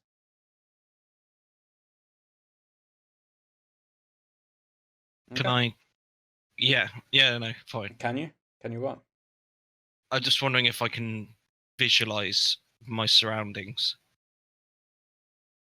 As you visualize your surroundings, the world kind of darkens out, and the ground around the tree stump that you're meditating on just kind of becomes pitch black. And in your mind's eye, you open your eyes and kind of lean over the stump, and as you look down, there is yourself there. It's a reflection. As you reach down to your side and press down, it's nothing but water surrounding you as far as your mind's eye can see. You reach out and everything seems to be the exact same. Like your reflection is mirroring you in every action. In your mind's eye, you'll let go of the cloak and extend your hands out. And as you look down, you see a drop of blood drop down and hit the water and ripple out. And as the ripples kind of settle, you look down at the hand of your reflection. And there is no cut on the hand.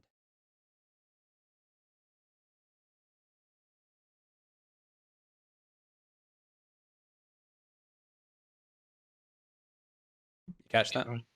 Yeah, I did. Okay. Okay, that'll do. That's All good right, for cool. me. Yeah, I'll rest on that. Cool.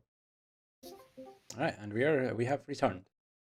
So, with all the nightly shenanigans out of the way, 4 hours go by, victorious. Your meditative state ends. You're now fully rested, so full rest. All your shit comes back. Anything that you would like to do before everyone else wakes up? I've got a few hours, right? Yeah, you've got 4 hours, 4 hours and, before everyone else wakes up. I'll go and forage, see if I can find anything for breakfast. All right, cool. High or low, please. Low.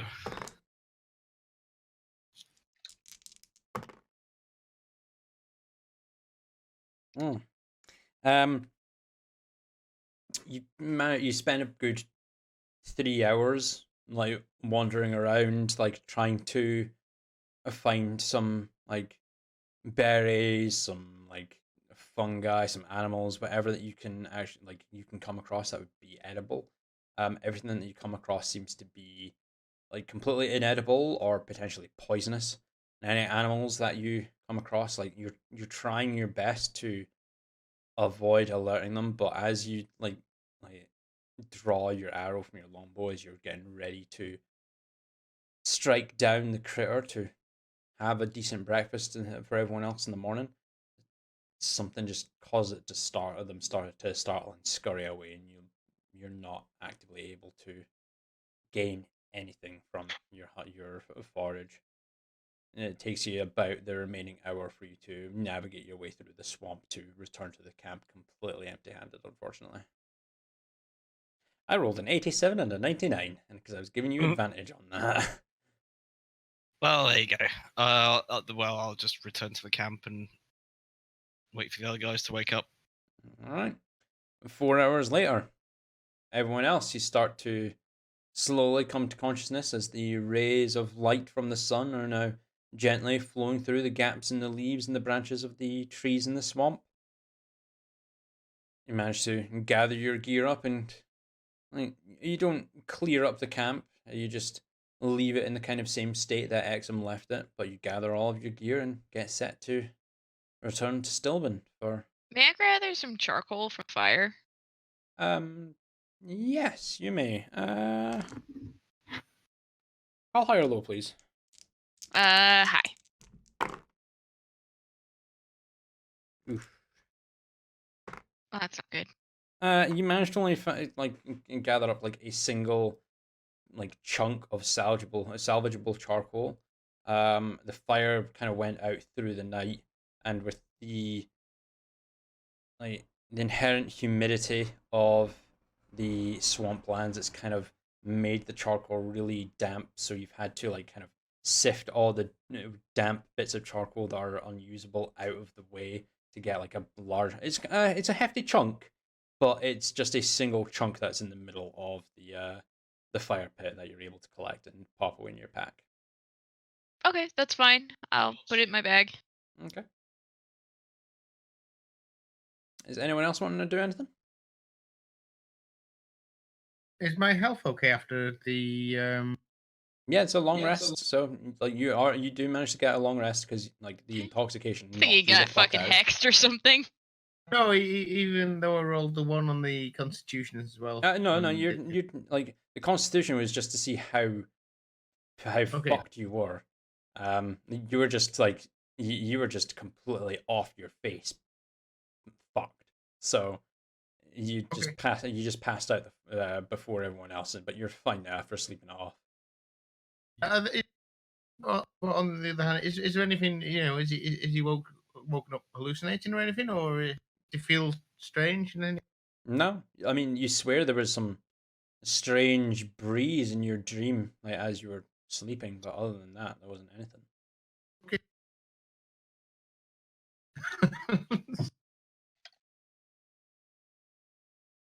So, anything you want to do in that time? I'm gonna see if there's some breakfast. As it stands at the moment, there isn't anything yet. Okay. Okay. Talar, what would you like to do if there's anything in the morning?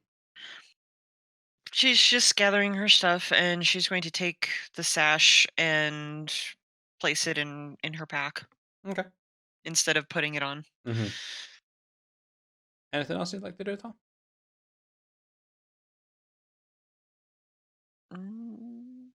Don't think so. No. Okay. Carolina, as you come to consciousness, Temple actually like lightly taps you on the shoulder and just kind of waves you towards him. And like the three of you, Victorious, Neftari, and Talar, you watch as Temple kind of gestures Carolina away from you all and starts to whisper to her. Temple kind of leans down to you, Carolina. Like, what did you do to Neftari last night?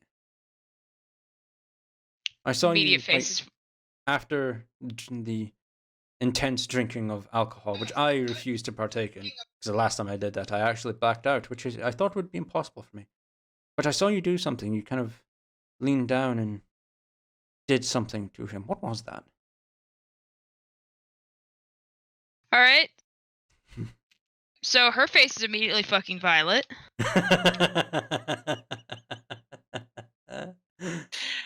Does Talar notice It's this exchange going on? You see that Temple and Coralina are having a conversation. I want to know if she sees her face go bright purple. Go ahead and roll me a perception check for that. 12? No. You glance up and you can see Carolina and Temple having their conversation. You don't know what it's about, but you just focus on like packing up your stuff and making sure everything's neat and tidy, looking to see if there's any breakfast. You don't really notice that Carolina's gone like a bright shade of violet. Okay. Neftari and Victorious, are you guys like going to be actively looking over in their direction, or are you just leaving them to have that conversation? I'm probably not going to be paying attention. Okay. Victorious? Yeah, likewise. I'm probably not paying too much attention Cool. either. No problem. So, yeah, no one. It was seems to be- nothing. Okay. Hold on. What is his insight? Is that? Oh, okay. Was his face dirty or?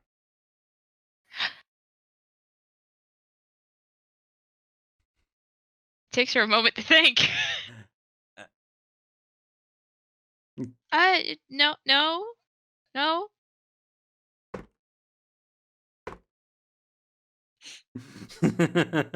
He kind of looks down to you and is like, there was something, wasn't there?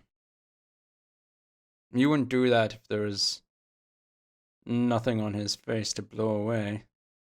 What does it mean? I'm interested. I kind of glance back. Are we being paid attention to? Talar kind of like glances in your general direction every now and then, but other than that, no. If I turn back, does she see my face? I want to see if I see her face. Go ahead and roll another perception check then, Talar. Yes. Oh yes. The moment you're like you think maybe they're not watching, and the moment you glance over, Talar She immediately just like looks looks over up. to you, There's immediate eye contact, and it's like, oh shit, no. and like your face even grows. Somehow it manages to go an even deeper shade of violet as you glance away, like, oh fuck. And Talar, you can see that it is a complete look of embarrassment on Carolina's face as to what Temple and she are talking about. She kind of sits up a little bit higher, and her eyebrows get like raise up. She has this very interested and curious look on her face as she tilts her head to the side just a little bit. I'm trying to eavesdrop on the conversation. Okay. Yes. Okay, so Carolina, where's your response to Temple? Well, he hasn't steered me wrong before, and he hasn't betrayed me. So, okay, so I'm not from here, right? You're not? Where are you from? The Oran Plane of Air. Oren. That sounds like a fun place. How do we get there? Usually through a gate. That sounds Anyway, quite easy. there's certain cultural practices that I guess are not exhibited here. Oh, like what? Can In be sliding closer? Go It's ahead. creeping. Go ahead and roll me a sleight of hand check for this. A 5. No, you're shuffling, but it's you're making it kind of noticeable. I think Corleone's back is to the party at this point. Yeah, you're both you and Temple are completely caught on it, like completely unaware of this. Your passive perception is Okay, not high enough that's to fine. notice this. I mean, fuck. There's no passive But- perception in this bitch. But yeah, Talar, you're managing to shuffle along, and their voices are getting louder and louder. Go ahead and roll me another sleight of hand check, and let's see if you can get into your shot of them.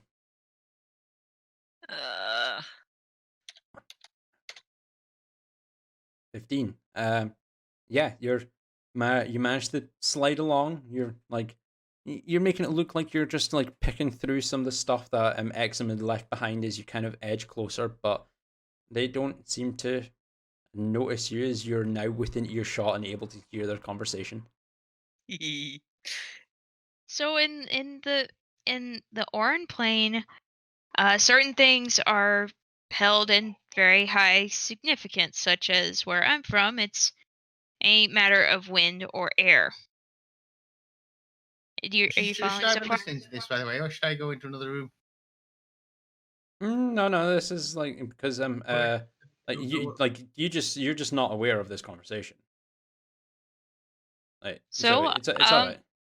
So there's high significance in air and wind, and air from the lungs is considered, it goes darker, intimate. Oh, like a kiss. Like, How loud does Temple say? Did I hear this? Talar, you definitely heard that. Victorless and Neftari, you two go ahead and roll me perception checks. I have something I want to say. I'll wait until after the perception checks, but I have something I want to say. Just wait. 15 for me. 15 for you. Oh, thank fucking Christ. Sorry, no, you don't. You don't hear a fucking thing. You can just Too hear drunk, Victorla. too drunk, too hungover. Yeah, he's not hungover at all, actually. But no, he's Really? he's helping. He's trying to help Victorlas pack everything up from the night before. And Neftari's like ability to drink a lot and be fine the next day is something that you have never experienced He's before, eaten all Carolina. sorts of Yes, he has things eaten that should have zombie. been- He has licked zombie brains and been fine the next day. So yeah, you have no idea what he's capable of. But but no, he's just too distracted. You're just too distracted by Victorlus. Like you're trying to help Victorlus pack everything up and get ready for your journey back to Stilven. You don't All know right, what's so how anything. bad is it? Victorlus,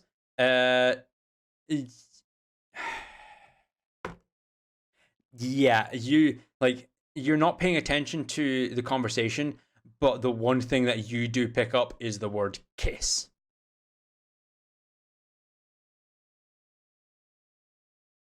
Talar, what are you doing?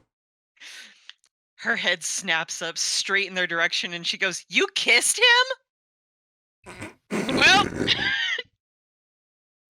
Loud gonna- enough. As I'm packing up parts of the camp, I'm going to move sort of over into earshot of this conversation, just trying to Uh-huh. make out like I'm, just tidying up a little bit. I'm just gonna say to Carolina, Go ahead and roll me a deception check. If you're trying to be deceptive here and not just Yeah. eavesdrop, then just a deception check. A 13. Yeah, no, Carolina, you don't notice. Temple actually kind of glances over and sees you approaching. But Tarlis with his passive perception. But yeah, it doesn't I'm pay just you any attention.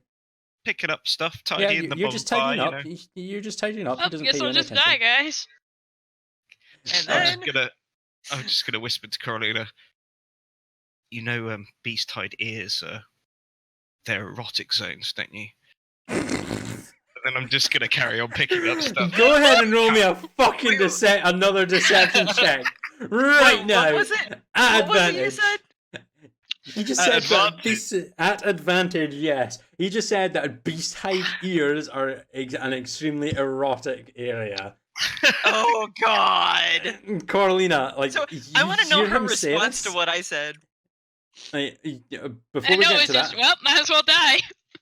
well, yeah, well, might as well die. But the moment you hear Victorla say this, you know it's because they've heard Temple just say like a kiss, like kind of loud. Nathari, surprisingly, you're still not paying attention to this with the Nat 1. You're still not. You're completely unaware of this entire conversation happening.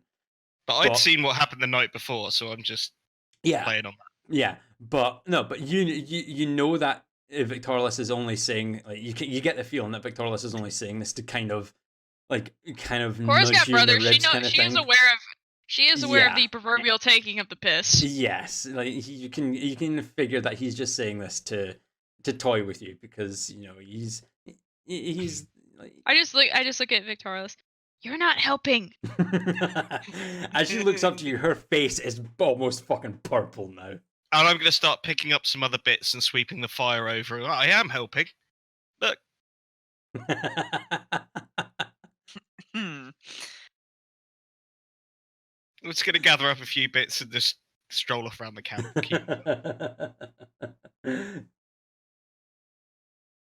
And Temple just kind of glances around. So then, what happened after that? Nothing happened. I went to bed.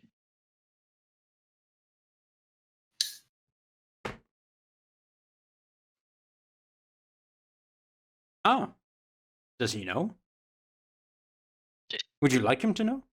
Nathari! No. Wouldn't Talar saying that be loud enough for everyone to hear? No. I was assuming so. Nathari rolled a nat 1 on his perception check. That would be a no. I was about 30 feet away from the camp, so it's quite a long way.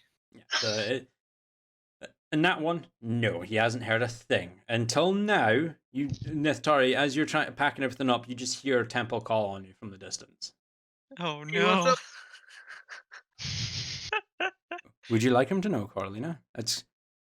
It would be if I were in Nathari's position, I would like to know. Although I do not know what a kiss is like, as I have no lips. So, are you guys aware of the meme with the Asian dude that just doesn't understand? I assume Cora is making that face. It's like as he rolls an insight here. I'm going to assume you don't want him to know. Never mind, Nathari. It's nothing. Does he have to roll a deception check then because he's lying? Hey, go ahead and roll an insight, please, Nathari.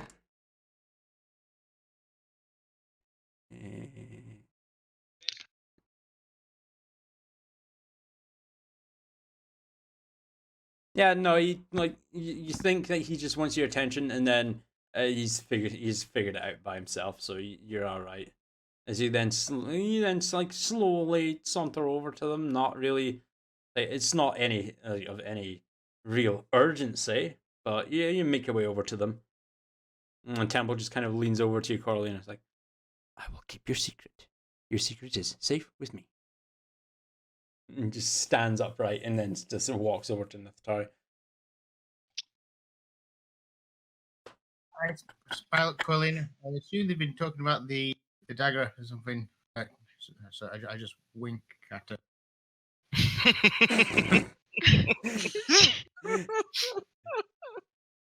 I'm assuming it's just like as your face is slowly turning back to normal, Carlina, and as you glance over and see Neftari wink at you, it is just bright violet. Flare Turn up. away. Turn away. Flare Like, up, oh, yeah. fuck. Nope. Okay, is there any other shenanigans that you would like to get up to this morning before we continue on? I would like to die, please. Laura just reaches over, pats her on Um, the shoulder a couple times with a slight nod, and that's it. That's all she says. Carlina, high or low, please? Low. Low, yeah, you die. Of embarrassment. Yeah, you just keel. You're just like, no, I've lost the will to live, and just keel over and die. No, I'm just fucking with you. No, but is there anything else that anyone would like to do this morning before you continue on?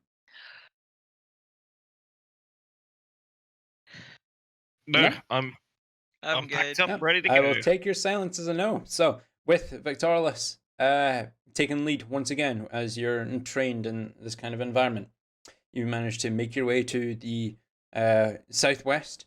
You manage to breach out of the boundaries of the Catal swamp and finally make your way onto the road that joins Stillman to Westrun. You follow it southeast for several hours, passing some caravans and carts as they make their way out of Stillben, heading to the northwest. You make your way through the outer wall. There are a few guards, like a few extra guards posted on the wall since the last time you were here. Security seem like the war guards' security seems to have been raised after the Abishai attack that you assisted Richmond in. But as you make your way through, you get to the gated entranceway, which would take you down to the HQ of the clasp. You glance around, and no one seems to have paid you any attention. You open the gate and usher everyone inside. Close the gate behind you, and you all follow the trail down deep to the underbelly of Stillben, where you navigate through, open up into the headquarters of the clasp. And as you enter in, it's not frantic, but there seems to be a lot more action going at the moment. Like usually people are just sat about minding their own business or like exchanging gold or counting gold, selling like fencing stolen goods and stuff.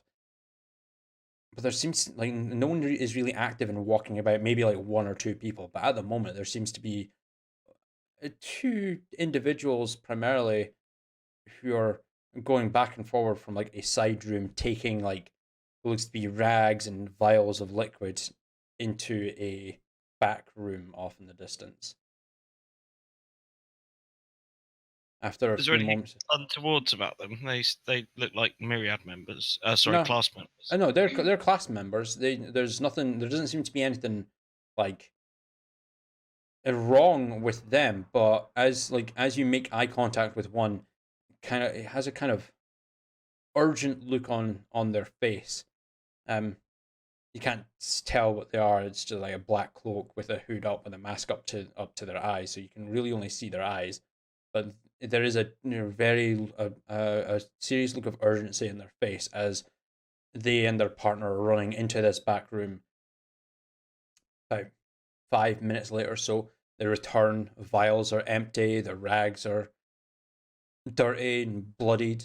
They run back into the side room, come out with more vials of a red liquid and fresh rags as they then run into the back room once again. And with your passive insight 14, you can assume that maybe one of their members is like badly wounded, and they're kind of like a response team, like to patch them up in the event that a job has gone bad. After a while, the large back door opens. Out steps Joga, kind of glances around the room and spots you all. His expression doesn't change, just a little odd, where he just waves you over with 2 fingers and steps back into the room. What do you guys like to do? Oh, this doesn't look good. At the sight of all the vials and dirty rags and whatnot, Talara is rather concerned, and her desire to help increases. And she moves towards the door that they were summoned at. Okay. Is everyone Is that else the same following room suit? that everyone was running in and out of with the No, vials? that's the room that different the room to two what the Yoga's two running. individuals with the vials and the rags. That is a room just off to the right. It's just you can't really see into it. It's quite a darkened room. And the door like it's kind of like on a swivel. It does close down behind them. Maybe it's like a room designed for more privacy than like the open areas of the bar and the stalls that are around.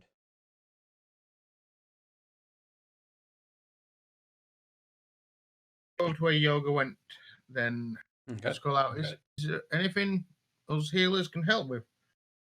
At the moment, I do not think so. Please, everybody inside. It's glad to see that you're all back unharmed. I'll move in and just check behind us before I do. Just I want to glance around in case. Glance Something- around. No one seems to be paying you any attention. A couple of moments go by. 2 individuals open up the door and run out. Lots of dirty and bloodied rags in one hand, empty vials in the other. Quickly dart across the room. Enter the side room now on your right. A couple of seconds go by. The first one pops out, fresh rags in their hand as they rush Blood. past you. Blood being red, yeah. The blood is red, yes. All right, cool. Does Talara also happen to see this? Like, she's glancing back? Yeah, as you get to the door, you glance back and you see this. They don't actually pay you any attention this time. They just run back and forth, like getting rags, like clean rags and red vials of red liquid. Sorry. Run back into the room. She glances back over at Joga, and is there anything that I mean I can help if you need Unfortunately, it. and not at the moment, I'm afraid. They are doing what they can, but this, and it just points to the ground between all of you. At the moment, this is more important. Please. And as he kind of walks back past you all, and kind of ushers you deeper into the room, and then closes the door behind you all. She's kind of struggling between having to stay in this room and going to help someone who's possibly losing their life. I'm just going to put a hand up on Talar's back and just gently sort of gesture her forward into the room. I can assure you, Talar, that my 2 healers, they're doing whatever they can. All it is at the moment is it's a large sustained wound that they are managing to slowly close, but it is bleeding profusely, that is all. They will be able to close it. The vials are keeping the individual alive. Well, at least what they tell me, it's helping. But you'll be able to go and see them soon if you would like to try and help. But at the moment, your contract with me is what matters. Now, come. He kind of walks over and goes behind his desk and sits down. Now, She kind of lowers her head a little bit and walks forward. I know it is what you would want to do, Talar. You want to help everyone that you can. But at the moment, You're doing a job for me. Remember that. That is more important than what you want to do. Now, if I remember rightly, you said you knew where the Speaker of the Myriad was. Were you able to interrogate him at his inn that he owns? Or did you manage to chase him down after you set the place on fire and burned it to the ground? He kind of tilts his head at you, but you can see there's a grin on his face as he kind of looks around all of you. Actually, I was just surprised it's not my fault this time. Sometimes you don't care how big the room is, you just cast fireball, am I right? Yeah, sometimes. And, Temple likes to throw things. I threw a table. It was on fire. We were supposed to fetch you a table, weren't we? You said you wanted a table. But they all got burned. Anyway, yeah, let's move on from that. Yes, Yeah, were we you killed a able lot to? of Yes, I heard that there was some commotion in the tavern, and then a fire was broken out and burnt the place to the ground, and apparently there were no survivors, but here you all are, so I had every faith that you would get out of there alive, but please, tell me, what happened afterwards? Were you able to track the Speaker down? Did you interrogate him? Did he tell you what he knew? Yeah, he escaped through the cellar, so we followed him. And there's a shaft that leads from under that inn right up into the mountains on the other side of the swamp. But it's not advised anybody traverses it because there's some really nasty monsters. I mean, you flashed him just fine. Flashed him? Yeah, I mean, you flashed Talara, you flashed me the first day we met. Joga just kind of like takes a sits upright and glances over to you, Neftari. You did what? Or just face palm slowly. Yeah, right. Neftari, what? What does flashed mean? Carolina, please explain. What did he do to you? He kind of like looks you up and down, Neftari. Pig. Oh, no. Arcane means. Oh, okay. So he didn't reveal himself to you. Is that customary here? Not customary. No, absolutely not. It is vile. It is disgusting to do such a thing. Flashed? What do you mean? Sorry, I don't know what you mean by when you sunbeamed people in the face. Oh, right. You've flashed them, but Flash. yeah, flashed in another turn. Okay, I was. Okay. Yeah. Moving swiftly on, and please, better terminology in the future. I do not want that image in my head. I mean, this is my second language, so sometimes certain things don't sync up. That is very true. My apologies. But anyway, moving swiftly onwards, you went down into this cave system. Were you able to find the Speaker? Did you track him down? Yeah, we tracked him down. Good. And did you kill him? Not as such. But you did get the information from him. Of course. We had a job to do. Okay. Kind of reaches up behind him and just tears down a piece of paper that was up on the wall, lays it before you. Where is he? You look down. It's a map of Taldori. Where is he? Point it out. Where is he now? Now, yes. Where is he? The Speaker. Yes. Where is he? This swamp here. He's down a hole. Bottom of some ladders. We could That's fairly kind of accurately work out where he was. Yeah. Like you've just come from there, so you see the Catal swamp, and you see where the the mountains are, and as you kind of trace your finger along this swamp and where the mountains are, you can maybe not pinpoint the exact location, but you can give a rough estimate as to where the ladder tunnel system is that leads down into a safe house.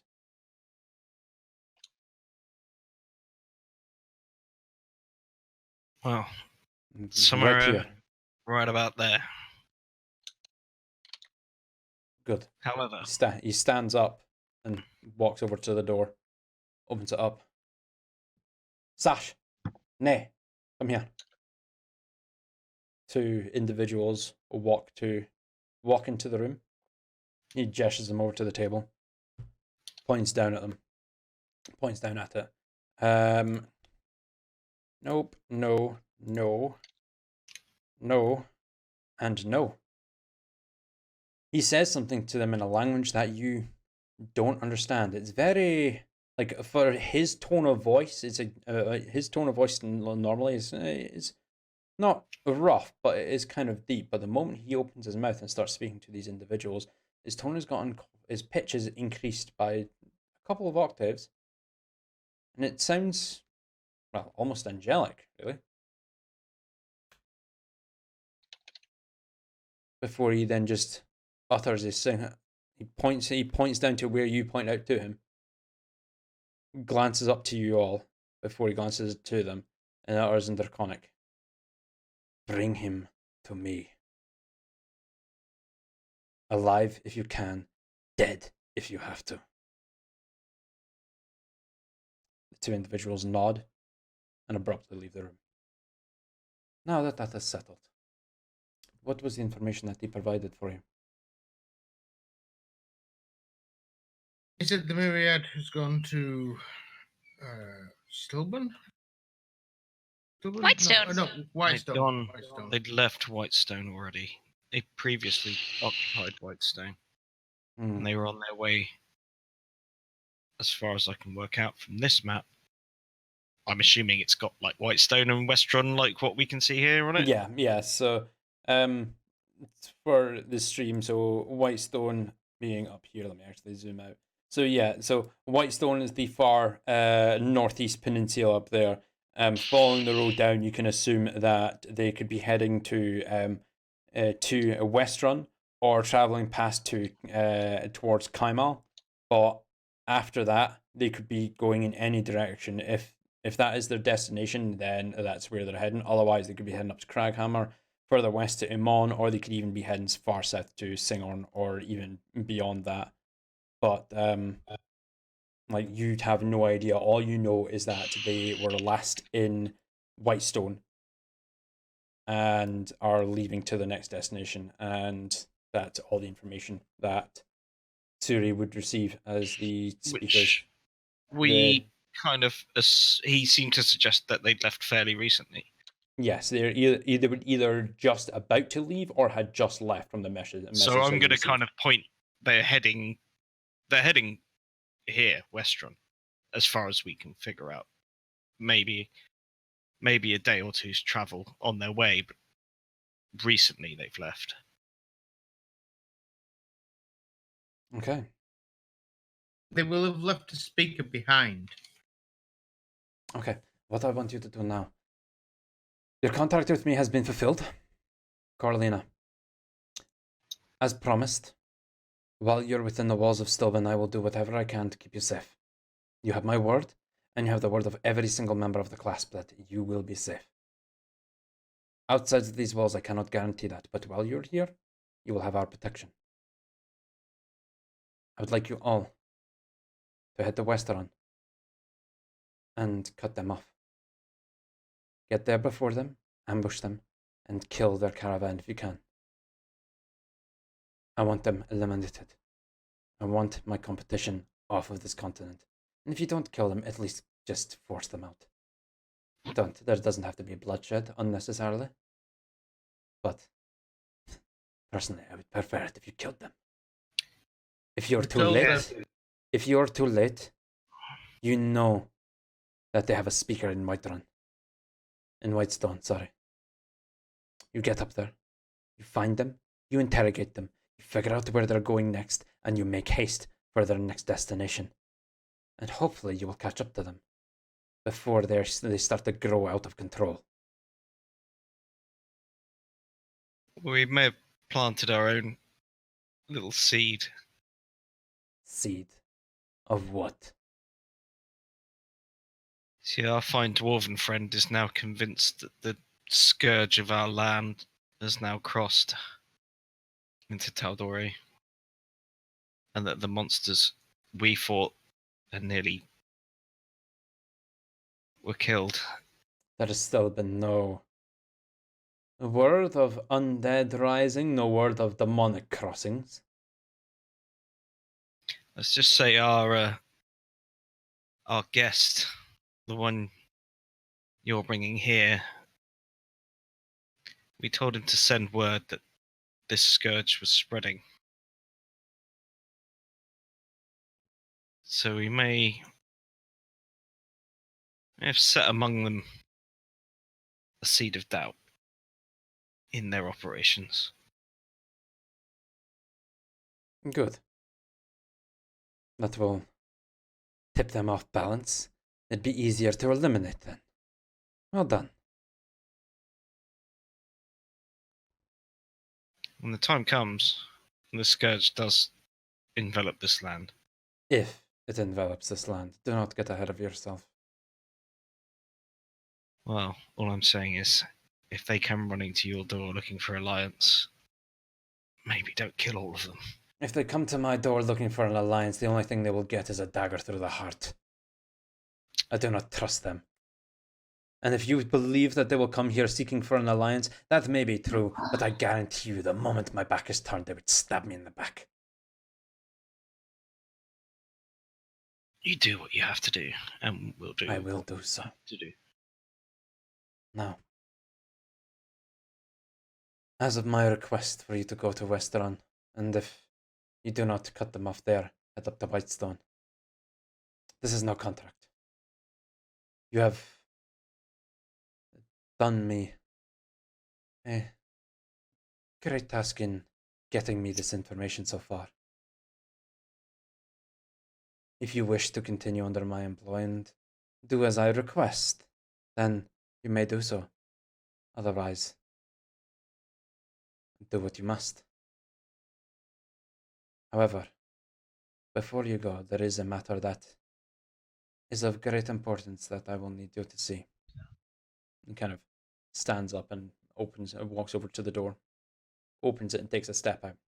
Please, join me.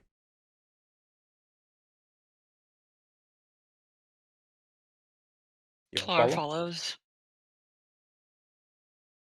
Carolina, can you magic up a bottle of something? What do you want? Well, I assume you've only got that one alcoholic drink, but that'll do. Okay. Flar's not even paying attention to this. She's following behind. Yeah, Boost has been conjured. This is like whispers as you're slowly falling behind, but woof, there's a bottle of whiskey in your hand now, Victorless. I hand it over, and I'd like to say in a very hushed tone, quit talking about erogenous zones. That's weird. Okay. As he takes a couple of steps out, and you have the impression that he's about to lead you to somewhere else before he abruptly turns to his left. Opens the door that the two individuals were running in and out of. Holds it open and gestures you all inside.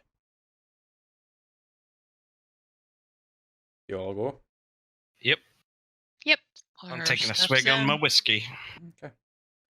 As you walk in, it is a very dark room. There is what light there is being emitted from a very soft light from just a couple of candles. There is a pitch black tarp that seems to be covering the back side of the room, almost like a blackout is designed to keep the light out. There's only enough so that if you need to go in, you can see where you're going, but after that, that's it. Joga kind of walks up to the tarp and places his hand on it. This may be a bit distressing for you to see, but see it you must. opens the tarp.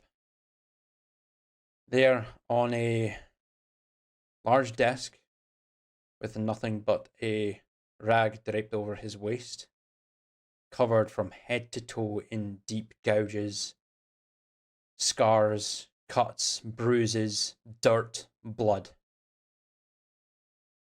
is the very shallow breathing form of Erin Drakeman. Yeah. Talar just about bolts forward, and the first thing she wants to do is do some sort of healing spell on him. What do you want to do? Crap, where'd my thing go? Cure wounds, healing word. She is. Where is it? D4.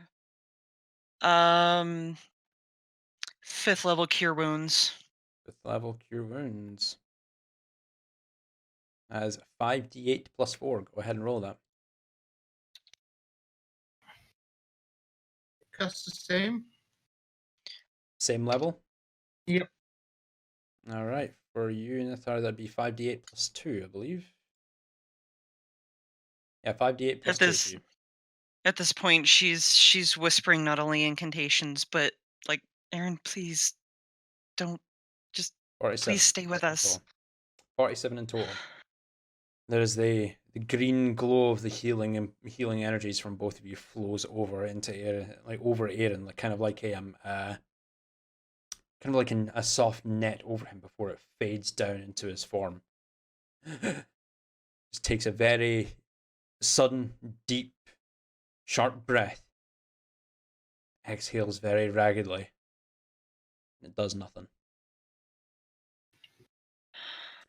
Who here is proficient in medicine? Neftari is. I have a +4. You need to have the little black dot next to it to be proficient in it. Okay. I'm not. Okay, Neftari, go ahead and roll me a medicine check, please. You're the only one that can actually ascertain what is going on here. Potentially. What check? A medicine check. 15, that's enough. Now, after the healing magic from both you and Talar seems to do nothing, you kind of look over Erin. He's extremely thin, like almost to the point where you can see his ribs poking, like his rib cage poking through, like the soft skin of his underbelly. His scale color being that used to be usually being a vibrant blue color has gotten really pale and has gone almost white or grey. And the condition that he's in, he seems to be in a fucking coma.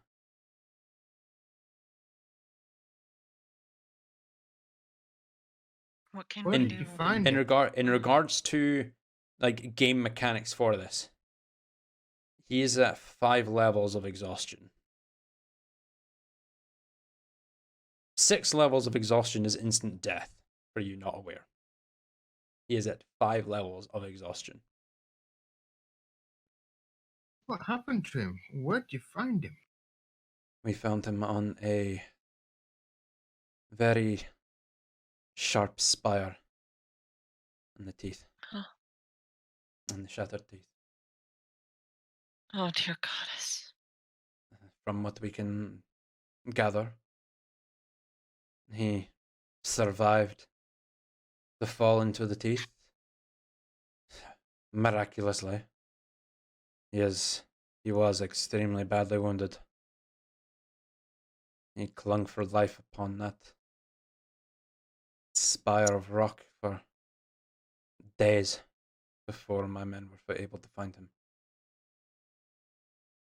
He is, from what we got, the only thing that he said to us was that he'd been conjuring food and conjuring water. But he eventually was just unable to cast any kind of spells. He's been hanging on to that thin bit of a rock for days. No sleep. barely in the food or water, battered by the elements. He is very lucky to be alive right now.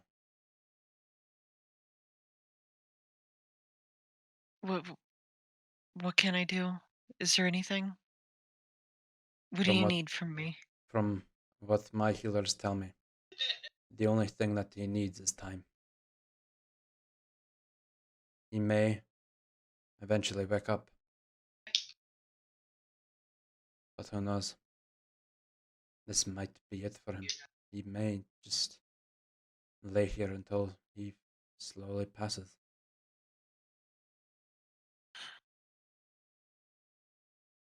I'm going to quietly walk up to one side of Aaron, and I'm going to cast Bark Skin on him.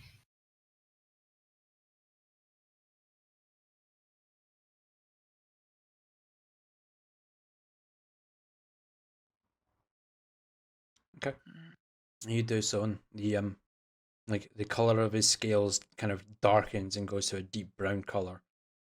And it lasts about a minute before the color just starts to slowly seep away and bleed out to that grey white color, and the bark just fades. The spell not able to maintain on his form. Shit.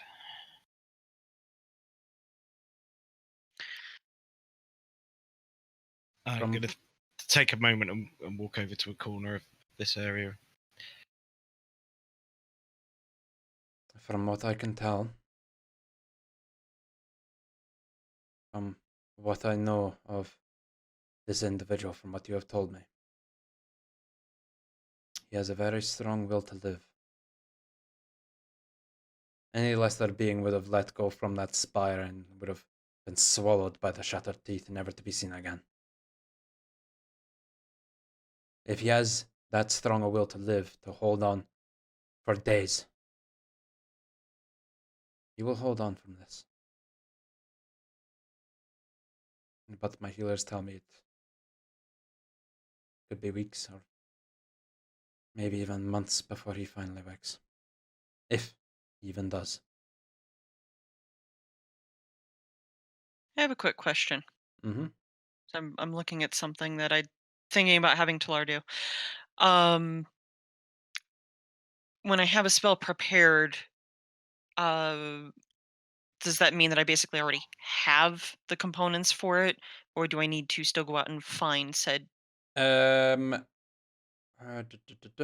on a second. Let me check here.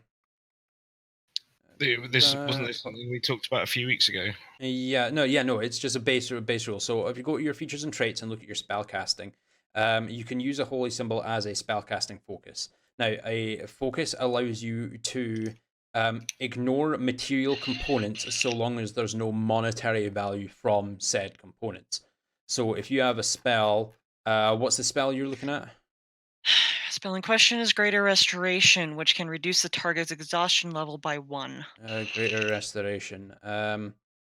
Diamond dust worth at least Least 100 100 GP. gold pieces. Yes. So unfortunately, at the moment, you don't have the material cost for that. If it was just diamond dust, which the spell consumes, then that would have been fine. You would have been able to cast it, but because it has a monetary value, it is something that you need. Your spellcasting focus cannot be used in place of a material item or a material component, sorry, that has a monetary value. So you would need to go out and purchase diamond dust worth at least 100 gold pieces in order to cast Greater Restoration, unfortunately. That might be something that she does here in a bit. Anyway, so at this point she doesn't have anything to use. I don't think I have So- any diamond dust either. At the moment, none of you do. So for the moment, she takes one of his hands in both of hers, and she just kind of stares at him for a moment, and then says, "I want to stay with him for a bit." You're free to. My healers have done what they can.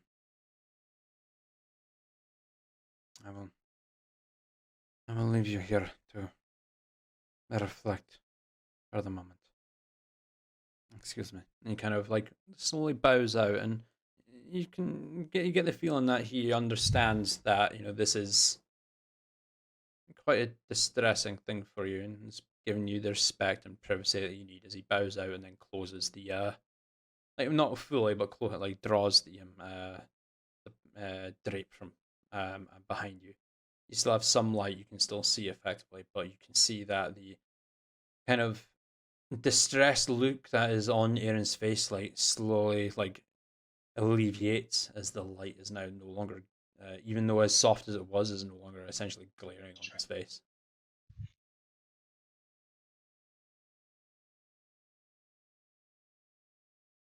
Is there anyone still in the No, area, or it's is just you guys. everybody? It's just you guys surrounding this makeshift, like hospital bed that Aaron is now currently on. She looks up at the rest of the group and explains what she hopes to do. And I don't know where I can find this, but I need diamond dust, at least 100 gold worth. Huh. It can help him. It's not much, but I think it can help. I'm on it. Let's go Okay. find us some diamonds. Museum or jeweler or a weapon maker who has Well- a big supply of We're in the house of the biggest thieves guild. I think finding someone that knows where we can get hold of diamonds shouldn't be too difficult. The problem with making diamond dust is diamond is really, really hard. So you need I something think I that- can help with that.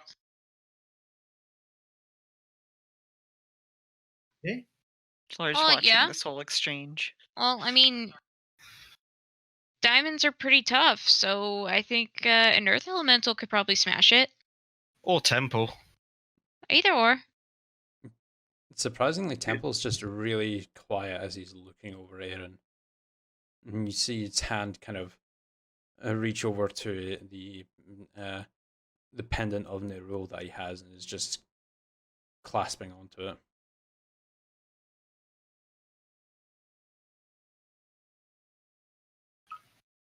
Don't tell me your pendant's made of diamonds.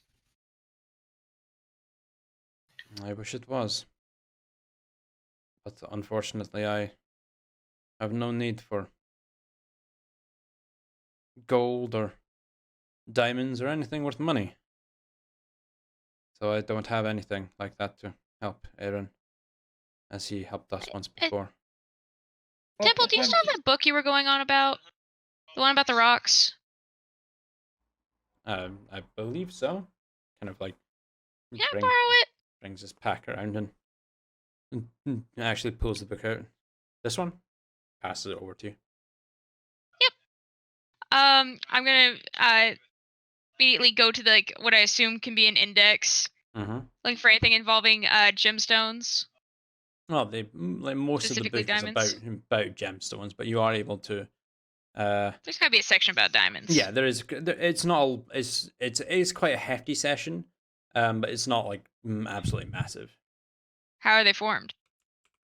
As you read through it, diamonds are formed through immense amount of pressure and heat, and the process could depending on how much of each source is in abundance, it could take days, weeks to years, or even millennia for the heat and pressure on it's primarily coal or charcoal to form a to change it into a diamond, essentially to crush it down to condense its form to a diamond. Plenty of money if there's somewhere in the city that'll sell such things, and there's enough wizards and things around that'll be looking for stuff. I would just go out and buy some.